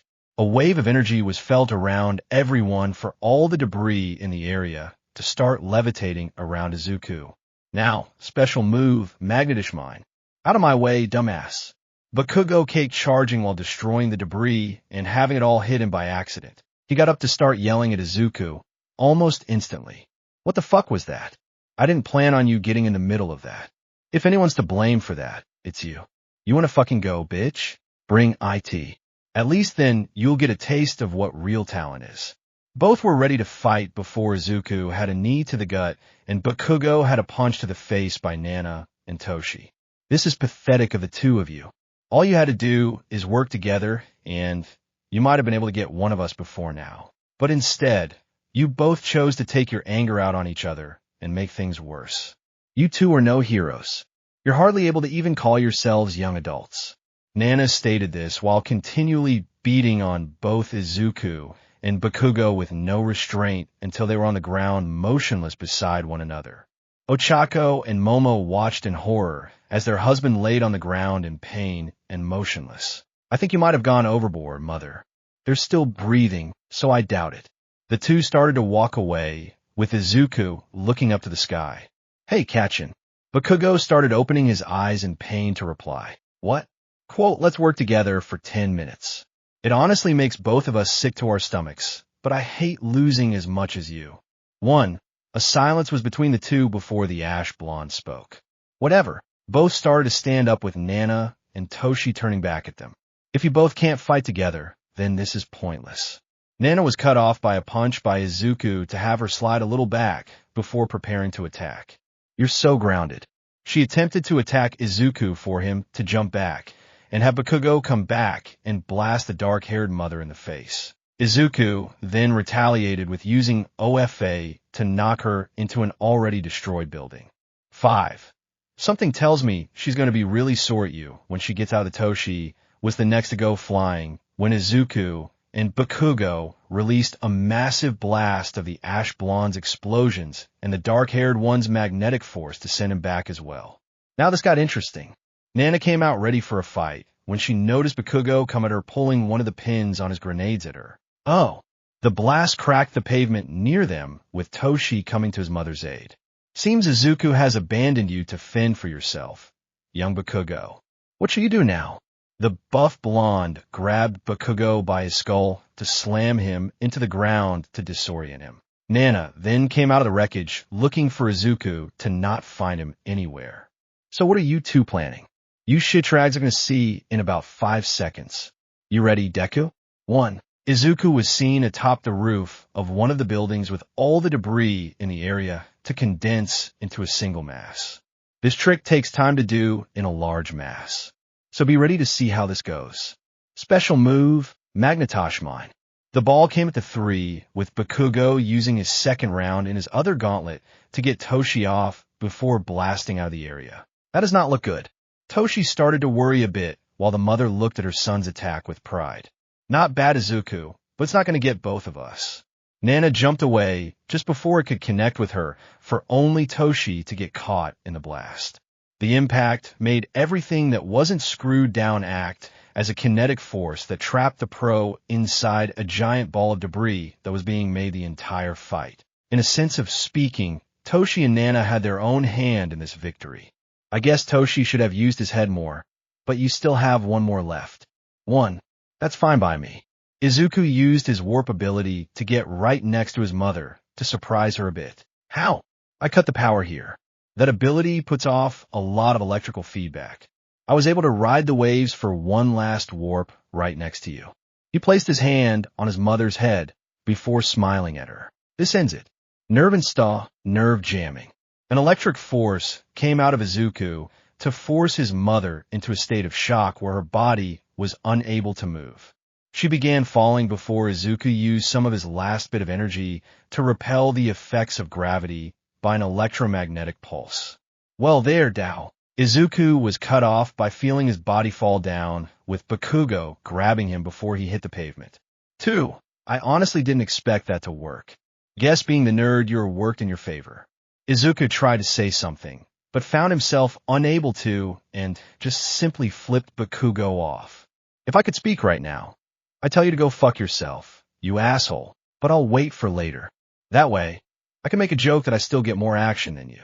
The day after the finals came with a group of one calming themselves over the exams they had. The Shimuras are currently relaxing in the common space with most of the class watching quite a spectacle. So what exactly are you doing? Juro questioned as she watched Eri in a strange ball orbiting around the three. 1. Letting Eri play. Nobody could understand it looking like the small child was in orbit. To explain, Izuku can create an electromagnetic field that can put things in orbit around him. Anything that is inorganic in nature can be put in this field and act no different than a normal gravitational orbit. For example, Momo tosses a magazine, the remote to the TV, a coffee mug, and a few pins in the rotation for it all to orbit around Izuku like Eri. That's so cool. It is Kirishima, but anything organic can feel extreme shock and damage done to its nervous system. This is why I made a small ball to simulate a Faraday cage with air holes to prevent it from harming Eri. Most of the class just watch Eri crawl around like a normal child her age, happily, while giggling for Kaminari to hesitantly want the remote so they could watch something. Just how bad of a shock would someone get? In a simple term, I diluted this down insanely, so it won't be life-threatening if someone touches the field but still strong enough to hold Eri up in the orbital area. Kaminari, thinking this wasn't nearly strong enough for him to get hurt, reached for the remote to have several volts hit him and light up like a tree on Christmas Eve night. I didn't say you wouldn't seriously get hurt if you touched it. 2. Now you tell me, Kaminari collapsed to the ground in pain while smelling like burnt toast from the excessive amount of power poured into him. Oh, please. The idiot's just not strong enough to handle a little shock. But Kugo, I really don't think it's smart to try and mess with this thing. Kaminari has an electric quirk, and he smells like that Timoshido wanted to see just what happens if you burn a piece of toast at the max setting on the toaster. Hiroshima tried to talk the ash blonde out of this, but he wouldn't listen. Shut up, shitty hair. There's no way this thing's stronger than me. Sometimes I wish he'd think more with rationality than that ego. All three Shimuras thought this before Ochako smiled. 1. You know what? Try it, Bakugo. I dare you. EH. Everyone looked at Ochako, who had a tick mark on her head. You heard me. If you want to be the #1 hero, then why don't you prove it by taking on this little shock as you said? Or are you too scared to do that? Everyone waited for an answer for Bakugo to smile. I'll fucking show you round face. This thing is nothing. Touching the electric field, he starts incoherently babbling with his body spasming from the electricity. With a loud bang, he was thrown back into the wall leading to the bathroom for everyone to see a Bakugo-shaped hole in it. 1. Sometimes I think his greatest enemy is himself at times like these. Izuku held a deadpan look, understanding that this could have all been easily avoided. You gotta admit, it was funny though.